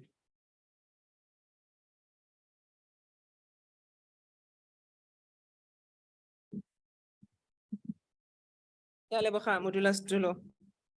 stand here as a member of the Communications and Digital Technologies Portfolio Committee, tasked by this Parliament to oversee the Postbank. I say this in my opening point to reiterate that this bill is sitting in the wrong committee. This bill aims to finalize the legal distinction between the Post Office and the Postbank, with the Minister of Communications as the bank controlling company. Unfortunately, there is no recourse in the parliamentary processes to place this bill in the Finance Portfolio Committee, the correct committee. Chairperson, this bill gives the minister too much power. These concerns were also flagged by NGO group Rights to Know. In their submission, they cautioned against the minister's power as the bank controlling company, powers which extends to the board of the entity, powers in the hands of the ANC.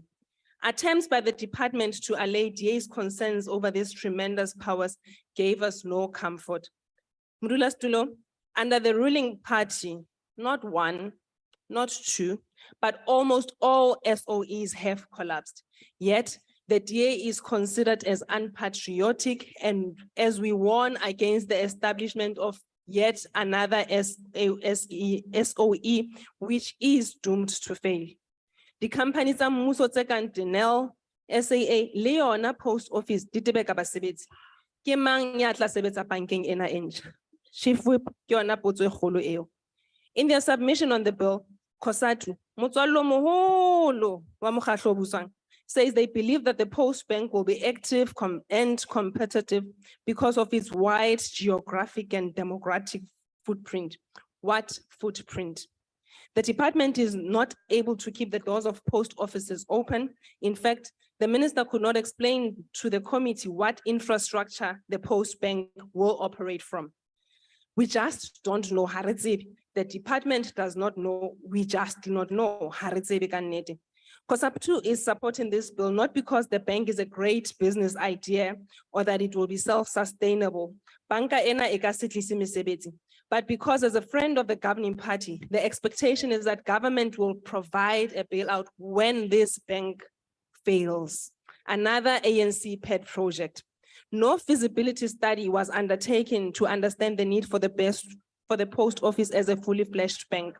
To save time, Chairperson, let me say, with the eminent cabinet reshuffle, we wait to see if Minister Nchaveni will be retained so she can enjoy the superpowers that this bill gives her, or if another minister will be deployed to continue on the downward spiral of the post office under this government. Thank you, Honorable Member. The Honorable Molala.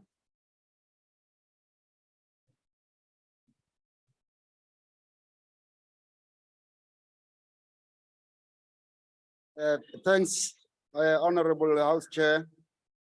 honorable members, fellow South Africans, it is with great pleasure that we ascend to this podium to update this House and the fellow South Africans that the African National Congress is delivering economic development through financial sector transformation.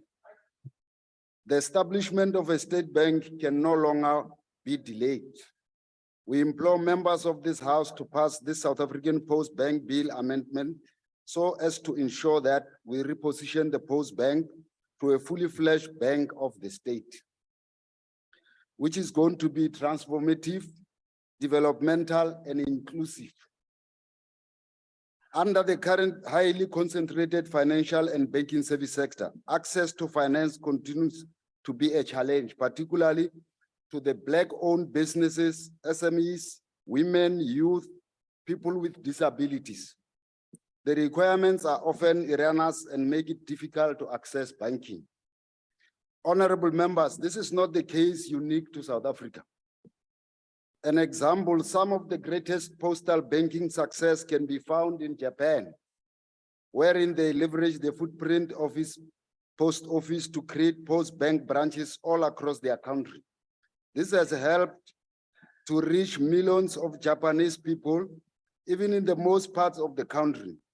The integrated management system, which include financial resources collected not only from the postal bank savings, but from other sources such as the public pension funds administered in the Ministry of Finance, has capitulated some of their development programs. This has created synergies in the developmental role of the bank and country's national policy imperatives.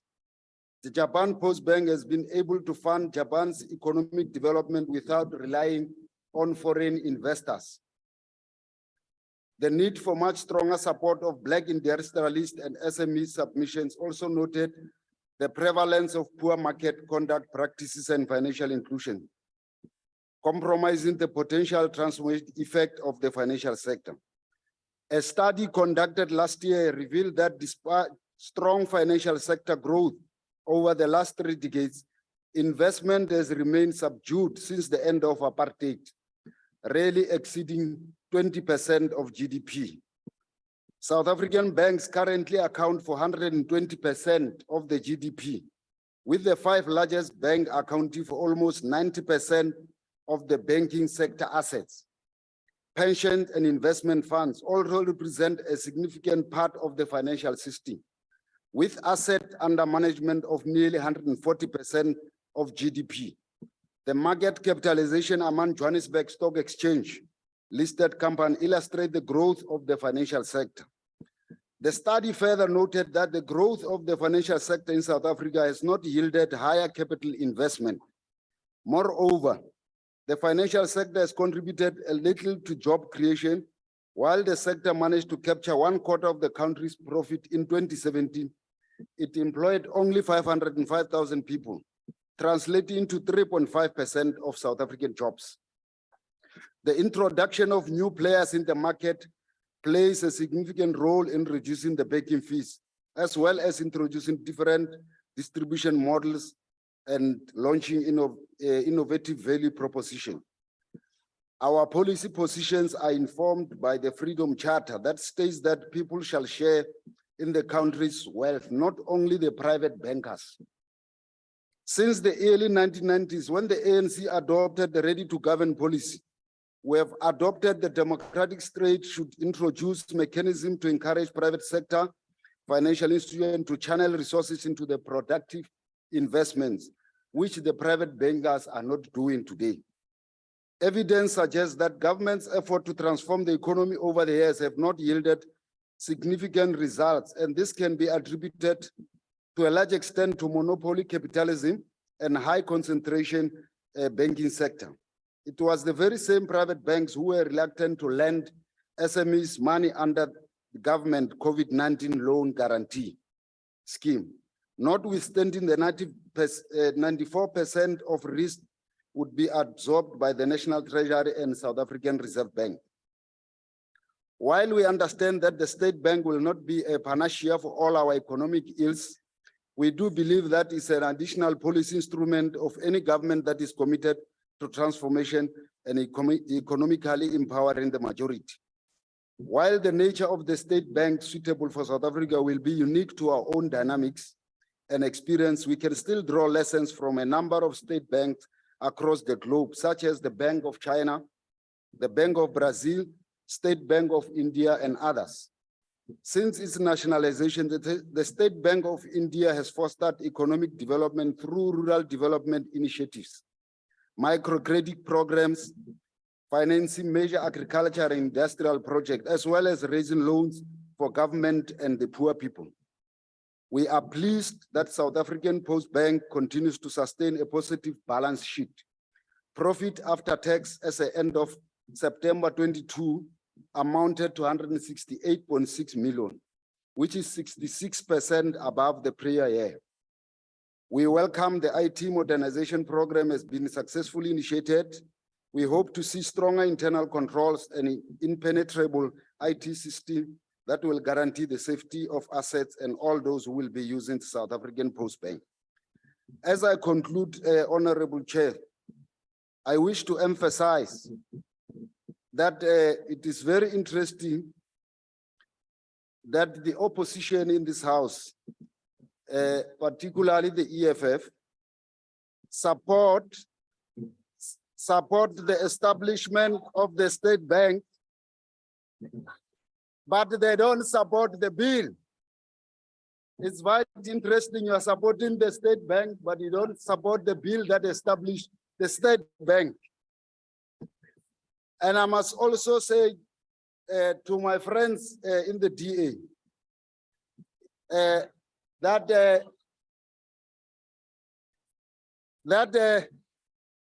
there's a parable that I'm going to use. It's a biblical parable. They're saying that it does not mean that because Jesus Christ was born in a stable, he is therefore a horse. Should I repeat? I'm saying Jesus Christ was born in a stable, but it does not mean that Jesus Christ is a horse. I hope you'll understand that parable. Honorable members, this is not the Honorable case. members, don't drown the speaker. Yeah, it is with great pleasure, comrade, honorable members, that, no, I'm not done yet. The opposition has been employing various stolen tactics to try to delay this process. In a similar way, they have played politics to delay many other transformative policies and programs of the ANC. They are hell-bent on maintaining the status quo to ensure that economic wealth remains in the hands of the small minority through trickle-down economics.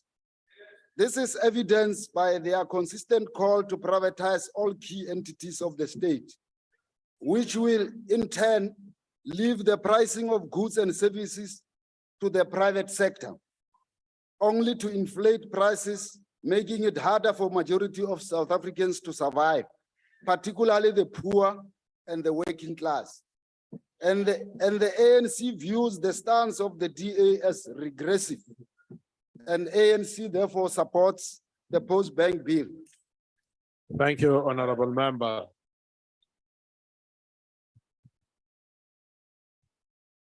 Are there any objections to the bill being read a second time? Please, Honorable member. Chairperson, please note Please the note- objection of the DA. Please note the objection of the IFP. Noted. Objection of the And EFF. of the UDM chair. Noted. And Chairperson, please note the objection of the FF plus. Noted. Chairperson, please note the objection of the ACDP, please. The ACDP, thank you. Noted. The objection of the AIC, Chairperson. Noted. Thank you very much. House Chair, have you noted our objection? I did. Thank you. Yes. Motions are great too. The secretary will read the bill a second time. South African Post Bank Limited Amendment Bill.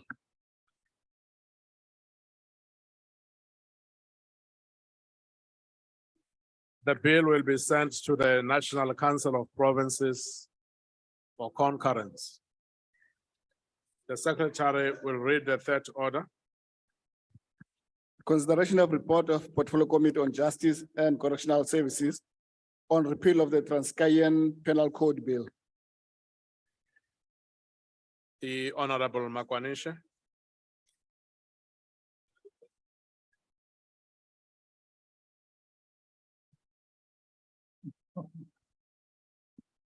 Thank you very much, Honorable Chairperson.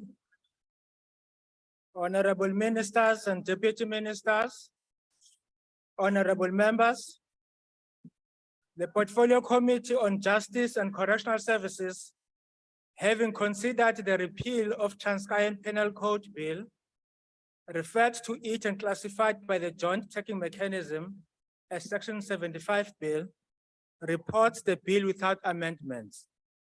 The committee reports further that the repeal of Transkeian Penal Code Bill was both introduced and referred to the committee for consideration and report on the 15th of December, 2022.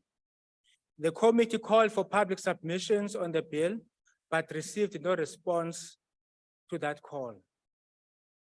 Broadly, the bill proposes to repeal the Transkeian Penal Code Bill of 1983, which continues to apply in the area formerly known as the Republic of Transkei, and to reinstate the application of the common law and rules in that area. The code was enacted when the area was formerly known as the Republic of Transkei became nominally independent. Despite the incorporation of that area into South Africa under the new democratic dispensation, in terms of the Constitution of 1996, the code remained in force until repealed or amended. The committee believes that it is untenable that the code which codified the criminal law continues to apply so many years after that area was incorporated, and the people living there continue to be subjected to a different system of criminal law to that applied in the rest of South Africa. The committee therefore supports the bill as introduced and referred to it. Thank you, Chair. Thank you very much. I will now recognize political parties wishing to make a declaration. The usual times for declaration of votes will apply. Where am I? Thank you, House Chair. In 1996, this House passed the Justice Laws Rationalization Act, through which the bulk of laws passed by the legislatures of the former so-called independent states and homelands, creating during apartheid, were repealed. After these laws were kept intact as an interim transitionary measure in the 1996 Constitution to ensure short-term legal certainty. The Transkeian Penal Code was not amongst these laws, which effectively meant that in the area that was part of Transkei until 1994, it remained in place. Chair, fast forward to July 2005, when the then Judge President of the Eastern Cape, Justice Somalyo, formally approached the Department of Justice to consider repealing the code as it was, as the request put it not only a relic of the past, but was also most probably unconstitutional. Given that it's to be expected today that the excuse will be that the code was in essence the same as the law that applied in the rest of South Africa, and therefore the people subjected to it for all these years were not at a disadvantage, it's also important to note that in the request, the judge pointed out that prosecutions in terms of the code was becoming more and more difficult because the code was at that stage in 2005 already, not always, and I use these words, readily available. So what did this ANC government do in response? Well, seemingly nothing to very little. Then in 2015, the Constitutional Court, in delivering its judgment in the case of Kocholiso versus the state and another, remarked as follows, and I quote, "It's rather odd that 20 years into our constitutional democracy, we are left with statute books cluttered by laws surviving from a bygone undemocratic era remembered for the oppression of people, the suppression of freedom, discrimination, division, attempts to break up our country, and even military dictatorship. When these laws determine criminal liability, the situation looks even worse.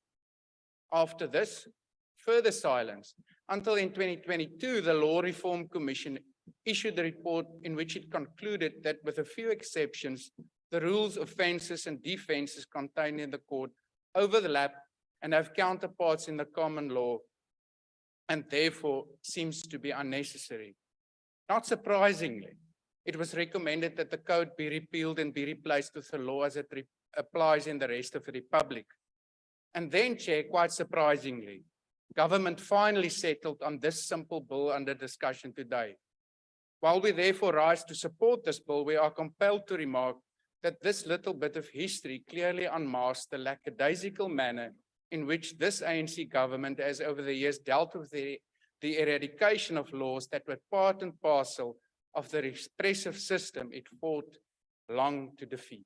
Thank you. Thank you, Honorable Member. EFF.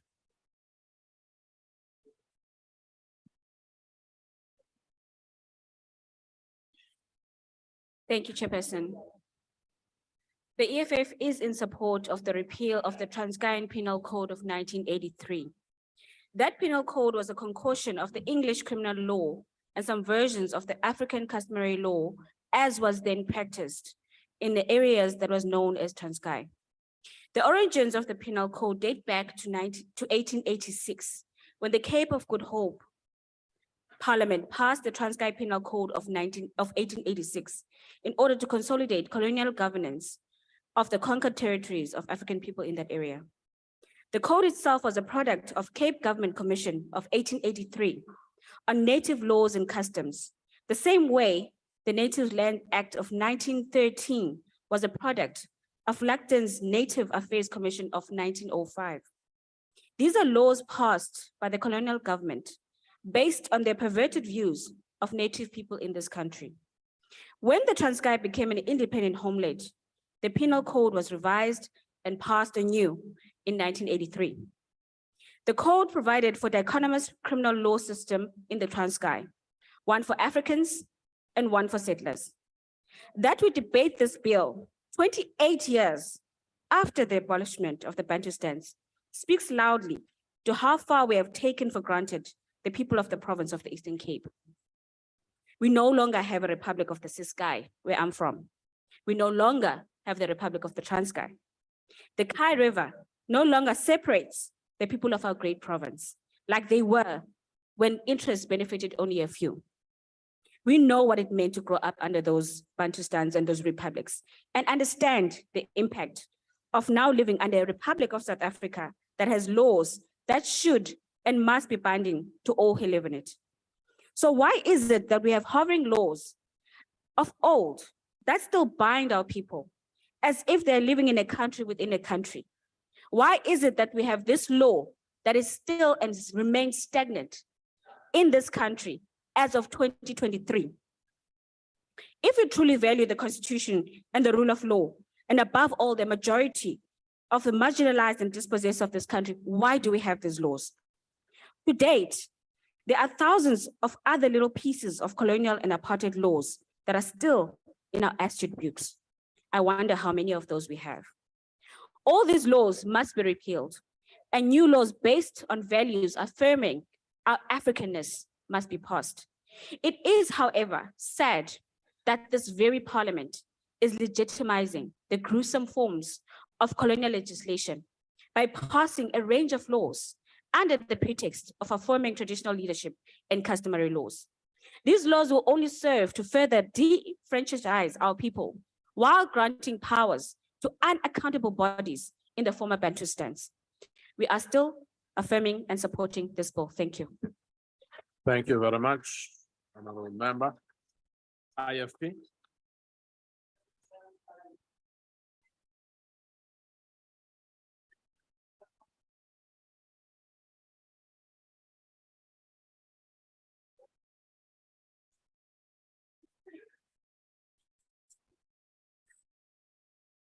It has been almost 20 years since the Republic of Transkei was integrated into South Africa. Therefore, I find it quite puzzling that we are only now considering this bill. The application of this penal code as opposed to the country's general criminal laws in the Transkei has been going on for far too long. Considering the legal ramifications, the IFP is in full agreement with the committee's belief that it is untenable that this code continues to apply so many years after the area was incorporated. And the people living there continue to be subject to a different system of criminal law to that which applies in the rest of South Africa, and the legal uncertainty and ambiguity that have been caused by this act could have been prevented or corrected much earlier. A unified court system is one in which all courts throughout the state are ordered in a fashion that enables them to conduct uniform justice more efficiently. With the Transkeian Penal Code still in place, this is not the case for our court system. These draconian apartheid laws cannot continue to remain in place as our judicial system is based on one rule of law and not legal pluralism. Chapter 1, Section 1 of the Constitution clearly states that the Republic of South Africa is founded on the supremacy of the Constitution and the rule of law. This means that the Constitution is the highest law of the land, and no other law may conflict with it. In recent years, we have seen various instances in which the Constitutional Court is tasked with repealing apartheid laws.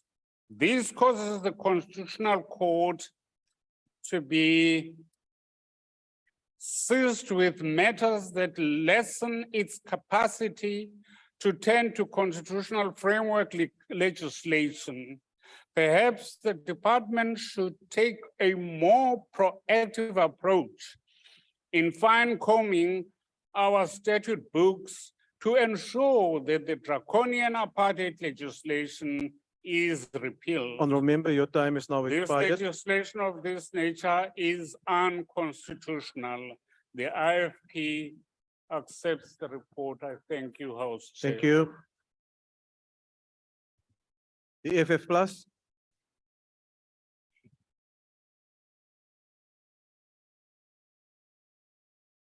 Thank you, Honorable House Chair.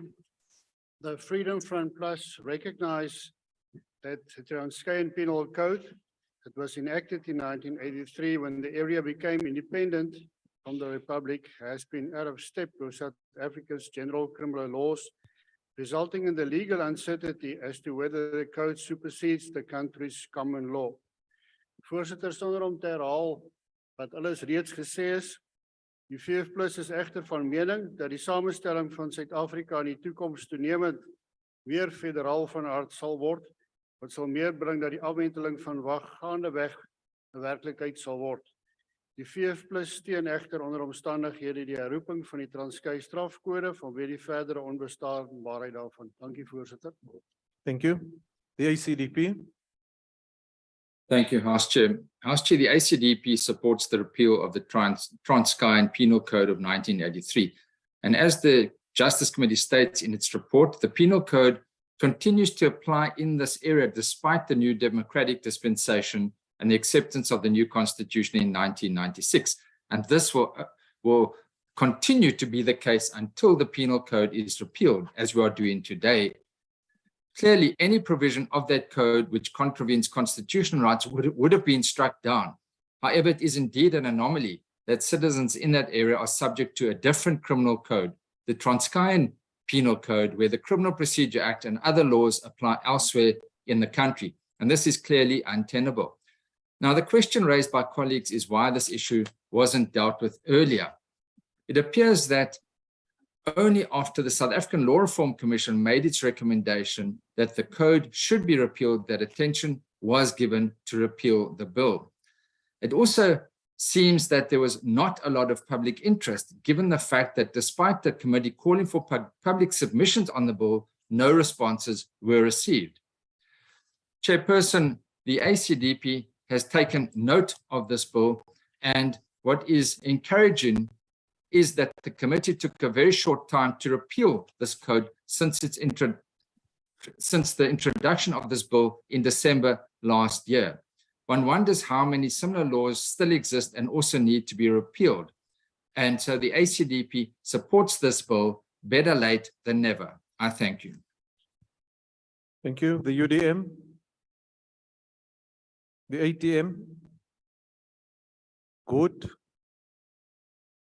The NFP? Thank you, House Chairperson. Chairperson, I'm not going to stand here and ask the question why we didn't do this, why we didn't do it sooner than later. Are you there? Oh, please continue, Honorable Member. I'm not going to stand here and ask why we didn't do it sooner. Why did we take 28 years? I think what is important that from December to now, in a very short space of time, we've managed to deal with this matter appropriately. The National Freedom Party notes this report, it accepts this report. One concern that we do have, however, is that we are quite satisfied, of course, that the prescribed minimum sentences for assault and gender-based violence were repealed, as well as the sections which required an accused person to outline the nature of person's defense before the commencement of a trial were repealed. Advocate Madolo was unable to provide statistics for the number of investigations or prosecutions that use this particular penal code.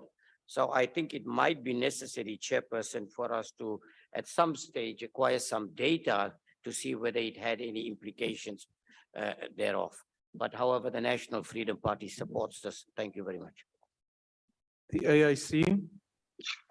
The Transkeian Penal Code was passed 40 years ago in 1983.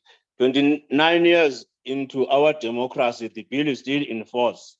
The South African Law Reform Commission started this process some years back. We give credit to some counsel, to senior counsel Ishmael Simenya and other senior legal practitioners, whom the commission commissioned to commission a report on the Transkeian Penal Code. The code specifically applied in Transkei homeland and was meant to introduce a penal regime outside the common law and South African legal system. The preamble to the code set out its objectives, which included providing an, I quote, amended, revised, and consolidated code of criminal law for the Republic of Transkei, close quote. The problem with this code, which we argue must have raised eyebrows, is that it is not the law of general application and only applies to specific segment of people in a specific segment of geographic location. The Law Reform Commission makes this clear. For instance, the NPA is expected to frame charges in accordance with the code in the Eastern Cape.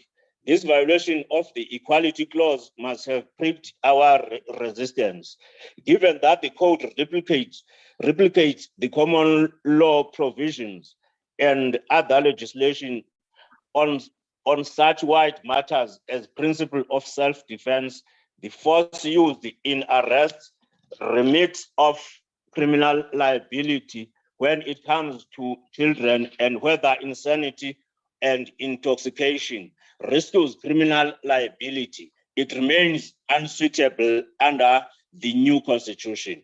We wish to further clarify as this parliament that repeal of this code will apply retroactively. This means anyone charged and convicted under the code will continue to serve the duration and term of their sentences. In other words, the repeal of code will have no force or effect on their sentences and conviction. We call upon the Minister of Justice and Constitutional Development to capacitate and fund the work of the Law Reform Commission. This will allow it to assist the state to weed out apartheid legislation still in force in South Africa. We nonetheless support this report. Thank you, Chair. Thank you. Go. The PAC. Al-Jamaa. Thank you, Honorable House Chair. Honorable House Chair, our first resistance fighters that fought for the freedoms we enjoy today came from the Transkei. And it is sad that they are the last to benefit from the freedoms that we enjoy, including this particular criminal act. I would like to thank the Portfolio Committee on Justice and Correctional Service for the speedy way they have issued a certificate of desirability, and the matter is now before us. There are other matters in the Transkei that needs urgent attention. They're the first, like I said, to be our resistant fighters, but the last to receive adequate water. Al-Jamaa supports the repeal of this act. Thank you very much. Thank you. The ANC. Chair, just before the ANC, please. Now, what is your intervention, honorable member? No, it was, during my term, I was still trying to connect to the virtual platform. May I just indicate that the UTM also supports the report and the repeal? Thank you, honorable member. Please proceed, honorable member. Thank you, House Chairperson. Thank you, House Chairperson. Honorable members, the African National Congress support the report of the Committee of Justice on Justice and Correctional Services regarding the repeal of the Transkeian Penal Code Bill. The support is informed by the African National Congress foundational principles outlined in the Freedom Charter on the matters of equality before the law. As indicated, Chairperson, the bill proposes to repeal the Transkeian Penal Code of 1983, which continues to apply in the area formerly known as the Republic of Transkei, and to reinstate the application of the common law and rules in that area. The code was enacted when the area formerly known as the Republic of Transkei became nominally independent in 1976. Despite the incorporation of the area in South Africa under the new democratic dispensation, in terms of Constitution 1996, the code remains in force until repeal or amended. Honorable Chair, the African National Congress agree with the view that, quote and unquote, by the department, that the right to equality before the law, which presumes the uniform application of the criminal law in the Republic, requires the state to ensure that there is a uniform system of criminal law and that there are no parallel laws that regulate the same subject matter in different parts of the country.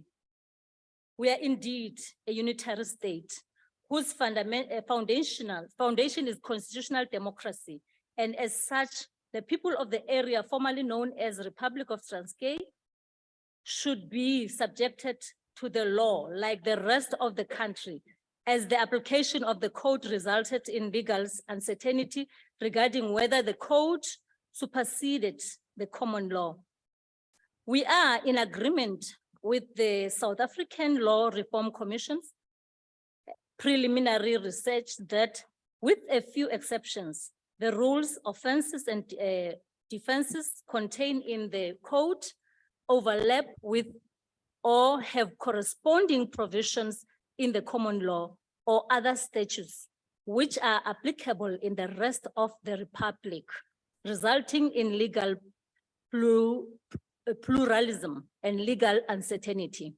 Furthermore, the South African Law Reform Commissions found that a handful of the provisions in the code have been preceded by more recent legislation, rendering provisions in the code negatory, redundant, or implied repealed. We are confident that the repeal of the Transkeian Penal Code of 1983 will go a long way in addressing these legal uncertainties to the benefit of the people in the former Transkei area.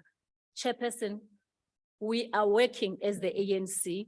We are going to make sure that we get more of such laws and eradicate them, unlike the DA that is always complaining. The ANC support the report.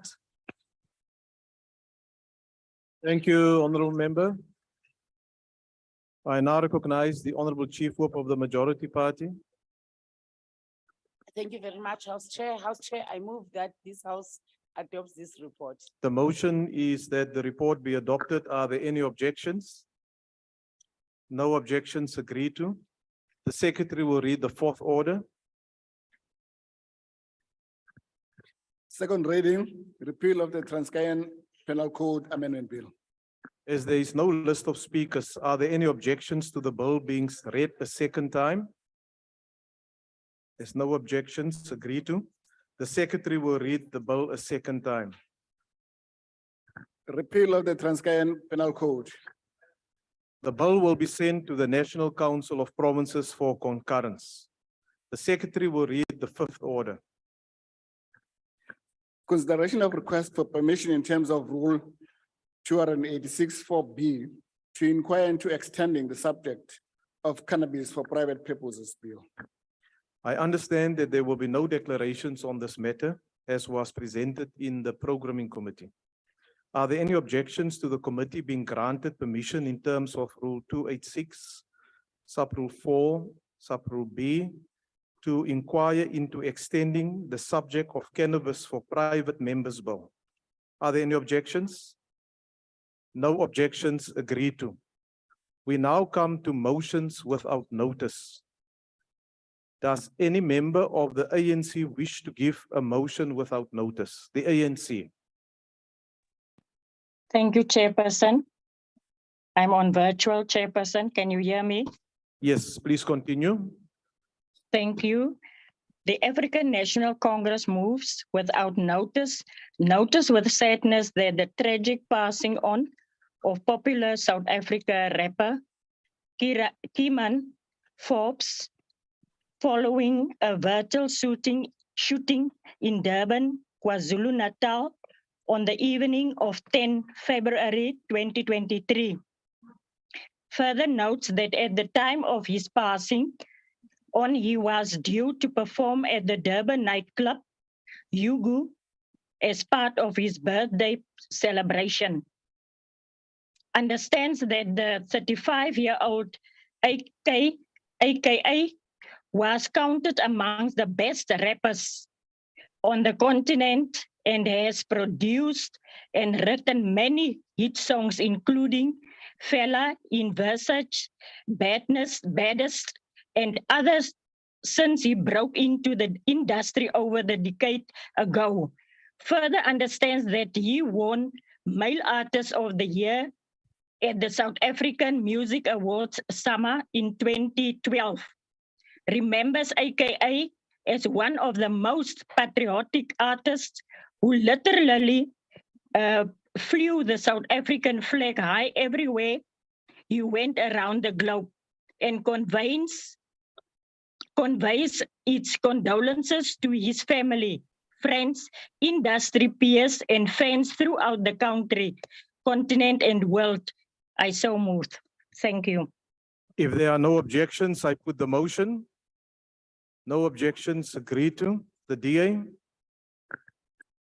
I hereby move on behalf of the Democratic Alliance that this House notes that the City of Cape Town, with the support of the Western Cape Government, hosted the first ever Formula E World Championships to be hosted in South Africa on the 25th of February 2023. Further notes that the hosting of the event generated more than 2 billion in direct and indirect investment, including a 481 million in global destination exposure for Cape Town, the Western Cape, and South Africa. Acknowledges that the benefits of hosting the event goes beyond a once-off economic boost, and that the international and domestic tourism will be boosted as the city of Cape Town will play host to this championship over the next 10 years.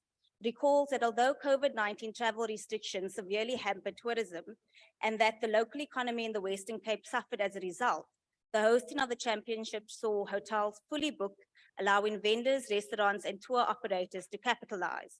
Recognizes that event organizers successfully hosted the international event despite the Republic's ongoing electricity shortages characterized by crippling rolling blackouts.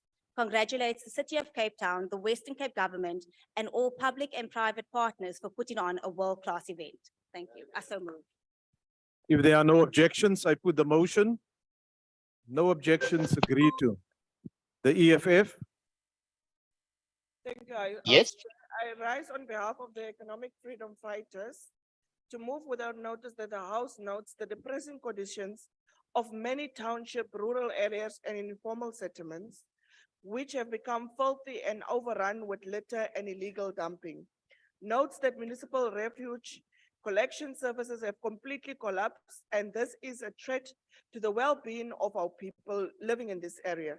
Recognize the EFF Andres Titana cleanup campaign, which aims to clean up townships, rural areas, and informal settlements of illegal dumping and litter to improve the general hygiene. Further, recognize the campaign was launched in Sebokeng, led by the Commander-in-Chief, President Malema, together with the EFF members of parliament, members of the provincial legislature, councillors, and ward committee members. Acknowledge that the Andres Titana cleanup campaign is an important campaign to teach communities to take care of their environment and public spaces and infrastructure. Encourage all communities to join the Andres Titana cleanup campaign every Saturday in their own areas to ensure that there's no dumping sites or litter that they must demonstrate self-love by looking after their areas. Remember, activist Andres Titana was killed by the ANC-led government during a service delivery in Vicksburg, Free State in April 2011. I so move. Thank you, House Chair. If there are no objections, I put the motion. No objections, agreed to. The ANC.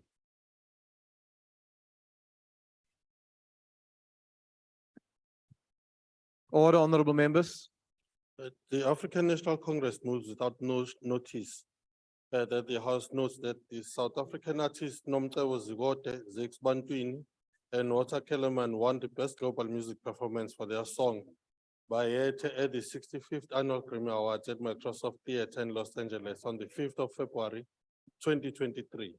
It recalls that they were nominated alongside Nigeria's Burna Boy, Uganda's Eddie Kenzo, USA's Matt B, Ghana's Rocky Tauni, and Pakistan's Aruj Aftab. Remembers that their win follows hot on the heels of last year's Grammy win by DJ Black Coffee in the Best Dance Electronic category. Believes that the Grammy Award victory will open more opportunities for South African artists to scoop international accolades, and congratulates South African trio for winning the prestigious award and commend them for lifting the country up. I so move. If there are no objections, I put the motion. No objections, agreed to. The IFP. House Chairperson, on behalf of the Inkatha Freedom Party, I move that this House notes that the first death related to cholera in South Africa was recorded recently. Further notes that this happened following a series of laboratory confirmed cases that are on the rise. Acknowledges that the victim was a 24-year-old who lived in Wattville, Benoni, and had no prior local international travel history. Further acknowledges that the deceased was the country's 5th confirmed cholera case to date, and now the first death. Extends its deepest condolences to the family and friends of the deceased on their painful and sudden loss. Heeds the fact that cholera spreads mainly through contaminated or polluted water, either through directly consumed or indirectly through food, calls on the Health Department to strengthen its efforts of informing the public about cholera and how to prevent transmission, and further call on government to provide safe, clean drinking water to all its citizens of the country as enshrined in the Constitution of South Africa. I so move.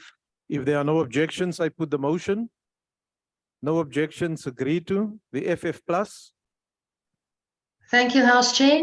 House Chair, I hereby move on behalf of the FF Plus that this House congratulates the Protea women's cricket team on their stellar performance during the ICC T20 Women's World Cup tournament that took place during this past month.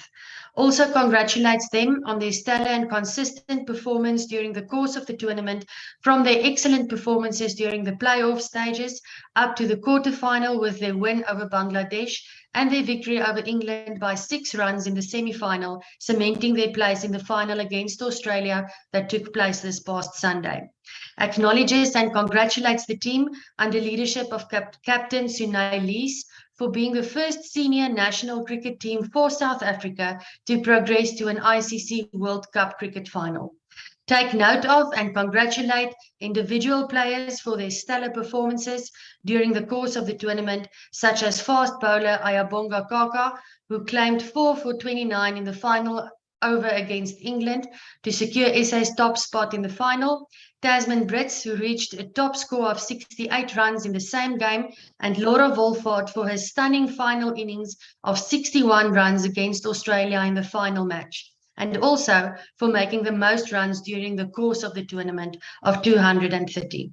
Also congratulates Coach Hilton Moreng on his team's performance and acknowledges that in the past 5 years, this team also reached 3 major ICC tournament semi-finals, 2 in the 50-over format World Cup in 2017 and 2022, and 1 in the T20 World Cup in 2020.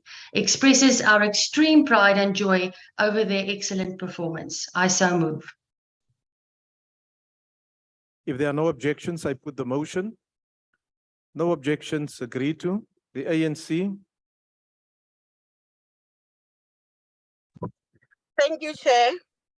The African National Congress moved without notice that the House notes that there were emotional scenes at Johannesburg, OR Tambo, and Cape Town International Airport on Saturday, 18 February 2023, when Gift of the Givers and search and rescue teams arrived home from Turkey.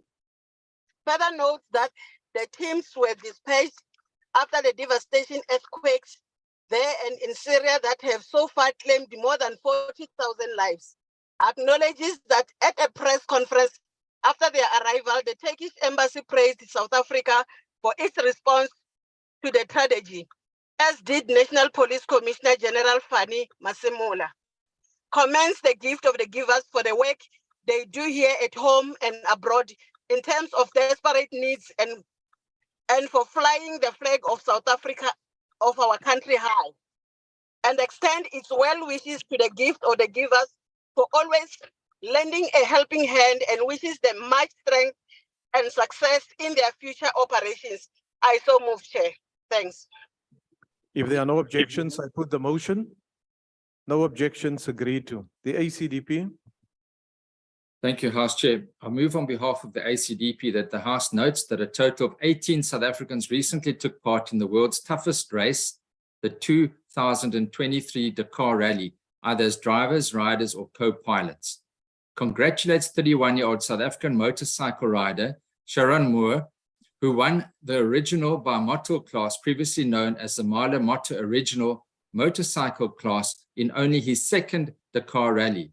Notes that these riders are not allowed assistance of any kind, must set up their own camp sites and service their own motorcycles over the various stages of the race, testing their riding ability, mechanical competence, and capacity to perform mentally and physically in the face of extreme and cumulative fatigue. Also congratulates South African motorcycle rider Michael Doherty, who was the winner of the rookie section of the rally. Also congratulates Janelle de Villiers, who won the rally in 2009 for completing his 20th consecutive rally when he ended the race in 4th place in the overall standings.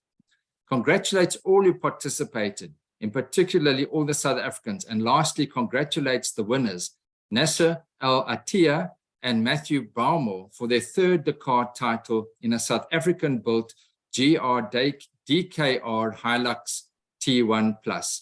I so move. If there are no objections, I put the motion. No objections, agreed to. The UDM. Chairperson, thank you very much. The United Democratic Movement moves without notice that the House notes with sadness and shock the brutal murder of Zolani Toya, 23-year-old, whose life was shortened by 3 teenage girls who allegedly stabbed him to death for a bottle of alcohol on the 12th of February 2023 in Site C, Kailicha. Further notes that Zolani's life was ended abruptly at a local tavern which was hosting an event. Recalls that his gruesome death is one of the many incidents that we've seen around the country where young people are gathered at a tavern, which should be off limits to persons under the age of 18, condemns the gruesome murder of Zolani, and calls on the criminal justice system to ensure that the tavern owners who continue to break our laws face the full might of the law and make sure that all the perpetrators of gender-based violence face the full might of the law. Further calls on Parliament to strengthen all laws that deal with gender-based violence, extend its deepest sympathies and condolences to the Toyana family, close friends, and relatives. May his soul rest in eternal peace. I so move. If there are no objections, I put the motion. No objections, agreed to. The ATM. The DA. Thank you, House Chair. I hereby move on behalf of the Democratic Alliance that this House notes that 12-year-old Rafaela Lalu, a grade 7 learner at King David Victory Park Primary School in Johannesburg, was elected to the Johannesburg Mini City Council.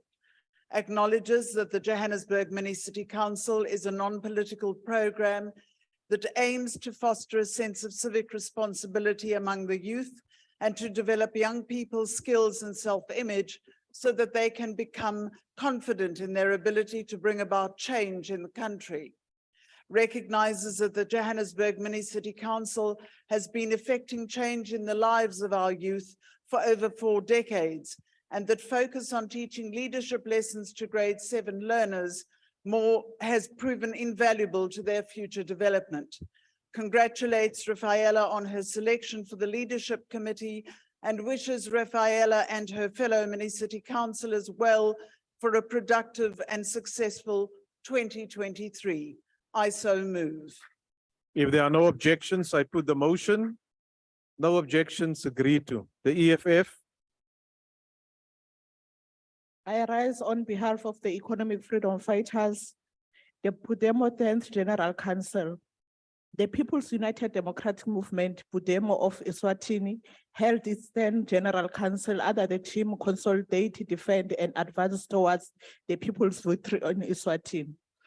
Also, the House recognized the Pudemo held its 10th General Council 50 years after King Sobhuza banned all political parties in Swaziland in 1973. Also acknowledged the Congress' unequivocal call of unbanning of all political parties in Eswatini as a necessary step towards Eswatini stability and democracy. Also call all the movement in Eswatini to continue to engage to the new democratic constitution that will build the foundation of multi-party democracy. Or lastly, also to congratulate the elected leadership of Pudemo and call to them to continue to fight for the people's victory and remember Comrade Mario Sobuku. I so move. If there are no objections, I put the motion. No objections, agreed to.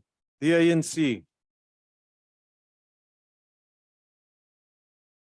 The African National Congress moves without notice that the House notes that Black consciousness leader Peter Cyril Jones passed on at the age of 72 on Wednesday, 15 February 2023, at his Pringle Bay home in the Western Cape after suffering a stroke. Further notes that in 1977, Jones and Bigo, who were both leaders of the Black Black People's Convention were arrested at a roadblock near Grahamstown, where they were then separated. Understand that the struggle veteran was the last leader and person to see Steve Biko alive. Further understands that Jones later served as the vice president of AZAPO. Acknowledges that in 2019, Jones suffered a major stroke that left him incapacitated. Believes he was the eternal revolutionary and extends his deepest condolences to his family, friends, and fellow Black consciousness members. I so move, Chair. If there are no objections, I put the motion. No objections agreed to. Good. The NFP. Thank you, House Chairperson. The National Freedom Party moves without notice that this House notes that on the 12th of February 2023, well-known community activist and selfless leader Ayub Mangli was brutally gunned down outside his home in El Dorado Park. Further notes that Ayub Mangli has been fighting tirelessly to rid the community of El Dorado Park of drugs, gang tourism, and high levels of crime. Understand that he publicly raised his concerns on the high levels of crime in El Dorado Park on numerous occasions, but to no avail. Further understands that he publicly exposed criminals operating in El Dorado Park. Realizes that his death is a blow to the community of El Dorado Park, who have been rallying behind him in the quest for a better society free of crime. Wherefore, we call upon this Honorable House to convey its condolences to his family and friends and community at large, and calls on the South African Police Services to intensify its investigation into this barbaric act of criminality and bring the perpetrators to book. I so move. If there are no objections, I put the motion. Before I recognize the ANC, I just want to recognize the Chief Whip of the Majority Party. Thank you very much, House Chair. House Chair, it is with heavy heart to inform honorable members here of the National Assembly that we have lost a member in the NCOP, Honorable Gideon Mauritia. She collapsed at City Hall, at City Lodge, whilst they were having a session of the NCOP. Upon arrival of the doctor, she was certified. So I felt that it is important to inform this August House. Thank you very much. Oh, thank you, Honorable Chief Whip. I'm quite sure that the necessary arrangements will be made for the institution to convey its condolences to the family. The ANC. Thank you, House Chair. African National Congress moves without notice that the House notes that the International Women's Day is annually held on the 8th of March to celebrate women's achievements throughout history and across nations. It further notes that the purpose of International Women's Day is to uphold women's achievements, recognize challenges, and focus greater attention on the women's rights and gender equality. It also understands that the theme is for this year, the theme for this year is digital innovations and technology for gender equality. It further acknowledges that the theme is aligned with the priority theme for the upcoming 67th session of the Commission on the Status of Women's Innovation and Technological Change. And education in the digital age for achieving gender equality and the empowerment of all women and girls, and calls on all to observe this day, which is aimed at helping nationwide to eliminate discrimination against women and focus on helping women gain full and equal participation in global development. I so move, Chair. Thank you very much. Thank you. If there are no objections, I put the motion. No objections agreed to. The AIC. Cope. The ANC. Thanks, House Chair. The ANC moves without notice that the House notes that the 1st March is Zero Discrimination Day, an annual worldwide event that promotes diversity and recognizes that everyone counts. Understands that the day centers around promoting various activities to celebrate everyone's right to live a full life with dignity, regardless of age, gender, sexuality, nationality, ethnicity, skin color, height, weight, profession, education, and beliefs. Further acknowledges that Zero Discrimination Day highlights how people can become informed about and promote inclusion, compassion, peace, and above all, a movement for change. Whilst many countries have laws against discrimination, it still remains a problem in all layers of society, in every country in the world, and many countries have and still use discrimination as a way of governing. It further acknowledges that on Zero Discrimination Day this year, under the theme Save Lives and Decriminalize, UNAIDS, in highlighting how the discriminalization of key population and people living with HIV saves lives and help advance the end of the AIDS pandemic, and calls on all citizens to play their part in stamping out discrimination in all its forms. Thanks, House Chair. Thank you. If there are no objections, I put the motion. No objection, agreed to. The DA. Thank you, Chair.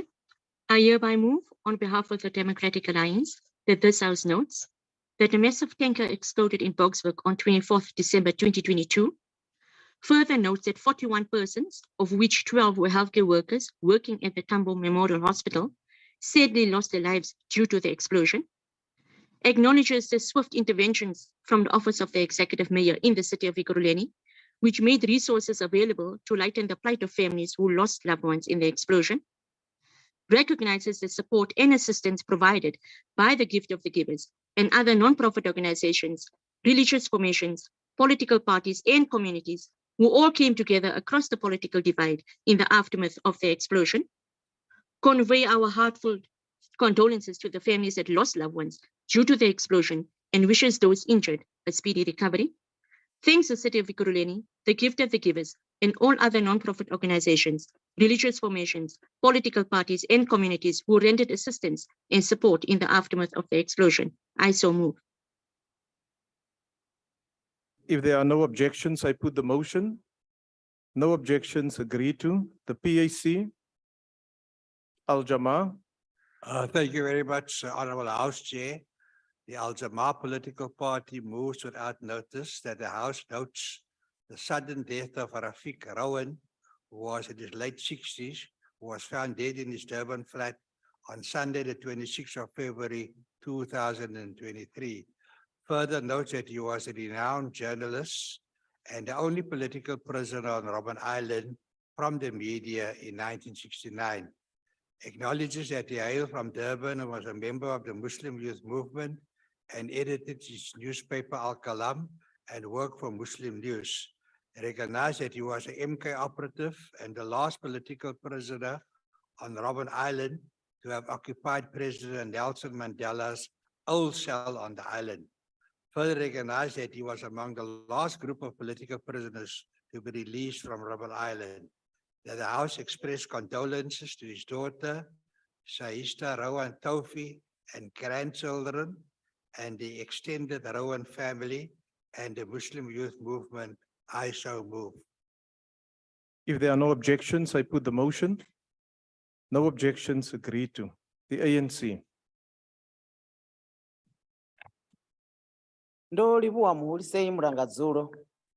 The African National Congress moves without notice that the House notes with sadness the passing on of 20 people in a head-on collision between a tour bus and a cash-in-transit van on the N1 in Makhado, Limpopo on Tuesday, 14th February 2023.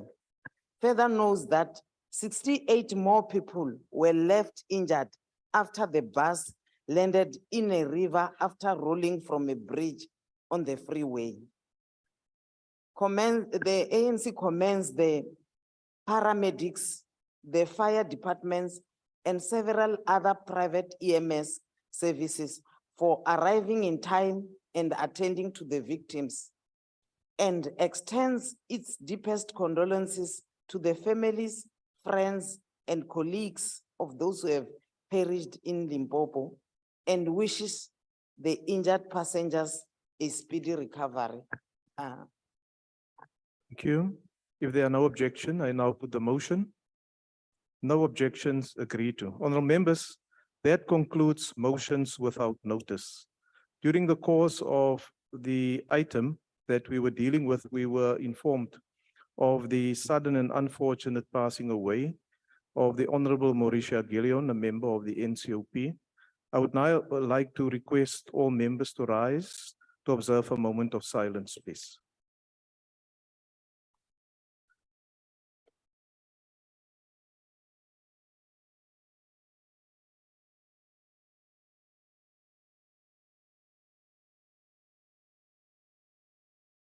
Please be seated.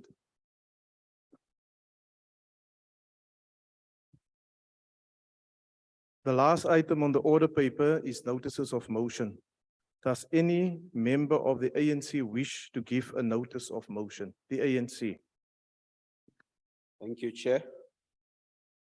I hereby move on behalf of the ANC that the House at its next sitting should debate the increase in cash in transit heist and how to use the comprehensive security and intelligence services to tackle the sketch. Thank you. Thank you. The DA. Agbare voorsitter, ek gee hiermee namens die Demokratiese Alliansie kennis dat die huis met 'n volgende sitting 'n debat voer oor die probleme wat die Suid-Afrikaanse Polisiediens in Kamiesberg ondervind om die gemeenskap tot diens te wees as gevolg van personeel en diensvoertuigtekorte. Ek stel so voor. The EFF. Thank you, House Chairperson. The Economic Freedom Fighters move that in the next sitting, the House debates the poorly constructed RDP houses that are flooding each year due to its poor quality construction, which leads to our people drowning in their houses. I so move. The ANC. I hereby move on behalf of the ANC that the House at its next sitting should debate addressing the crime of ransom, kidnappings, and measures to prevent such diabolical occurrences. Thank you. The IFP. Thank you very much, Honorable Chairperson. On behalf of the IFP, I hereby give notice that this House debates at its next sitting the usage of the Prevention of Illegal Occupation Act that exploits loopholes contained within the legislation where people unlawfully occupy land and or homes. I so move. Thank you. Thank you. The FF Plus. Thank you, House Chair. I hereby give notice that on the next sitting day of the House, I shall move on behalf of the Freedom Front Plus that the House debates whether vaccine production and distribution should continue to be the mandate of the Department of Agriculture, Land Reform and Rural Development by the way of onderstepoort biological products, or whether it should become an independent privatized process to ensure not only the best vaccines, but availability thereof. Taking into account that we have seen large-scale unavailability of vaccines such as blue tongue, African horse sickness, Rift Valley fever, and lumpy skin disease since early 2022, considering also that OBP has not considered importing vaccines and has moved the deadline for availability twice within the last 2 months. I so move. The ANC.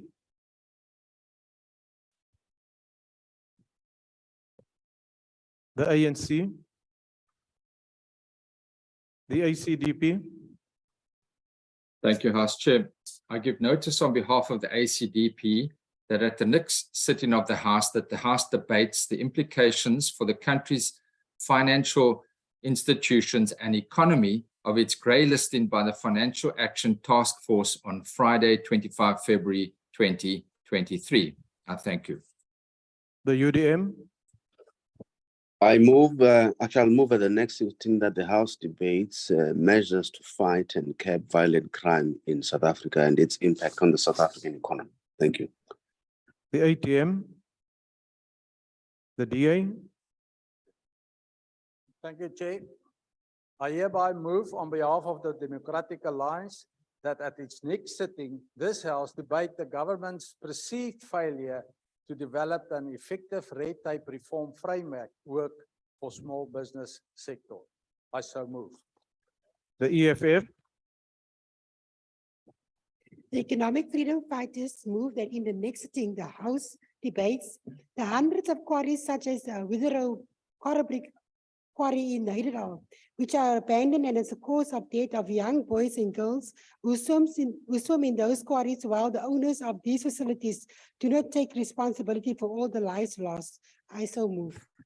The ANC. Thank you very much, House Chair. I hereby move on behalf of the African National Congress that the House in its next sitting debates the repurposing of unutilized state buildings to address the infrastructure demand to support teaching and learning in the post-school education and training sector. I thank you, Chair. Thank you. Good. The NFP. Thank you, House Chairperson. On behalf of the National Freedom Party, I move that at its next sitting, this House deliberates on the weaknesses in the delivery of services at local government level. I so move. The ANC. Thank you, Chair. I hereby move on behalf of ANC that the House and its next sitting should debate effective and sustainable solutions to end human trafficking. Thank you, Chair. Thank you. The AIC. Cope. The ANC. I hereby move on behalf of the ANC that the House at its next sitting should debate tackling the rise in contract killing in South Africa. Thanks, House Chair. Thank you. The DA. Thank you, Chairperson. I hereby move on behalf of the Democratic Alliance that at its next sitting, this House debates how honest broad biological products' inability to produce vaccines that resulted in the current shortages of the animal vaccine is destroying the livestock industry in the Republic, despite many calls for private sector interventions to increase vaccines production. I thank you, Chair. Thank you. The PAC. Al-Jama. Thank you, Honorable House Chair. I hereby give notice that on the next sitting day that this House investigates why it was not consulted before government allowed SAU, the South African Huts and Umrah Council, a NGO, to conclude and sign international agreements with the Kingdom of Saudi Arabia or its delegated authority in connection with the Hajj, or whether government has ratified such agreements, or whether government has recognized SAUK in any official capacity regarding operations of the Hajj. I so move. The ANC. Thank you, Chair. I hereby move on behalf of the African National Congress that the House in its next sitting should debate peace and stability in Africa. I so move. Thank you. Thank you, honorable members. Honorable members, that concludes notices of motion. May I remind you that you must remain standing while the chairperson of the session and the mace leave the House. That concludes the notices of motion and the business for the day, and the House is adjourned.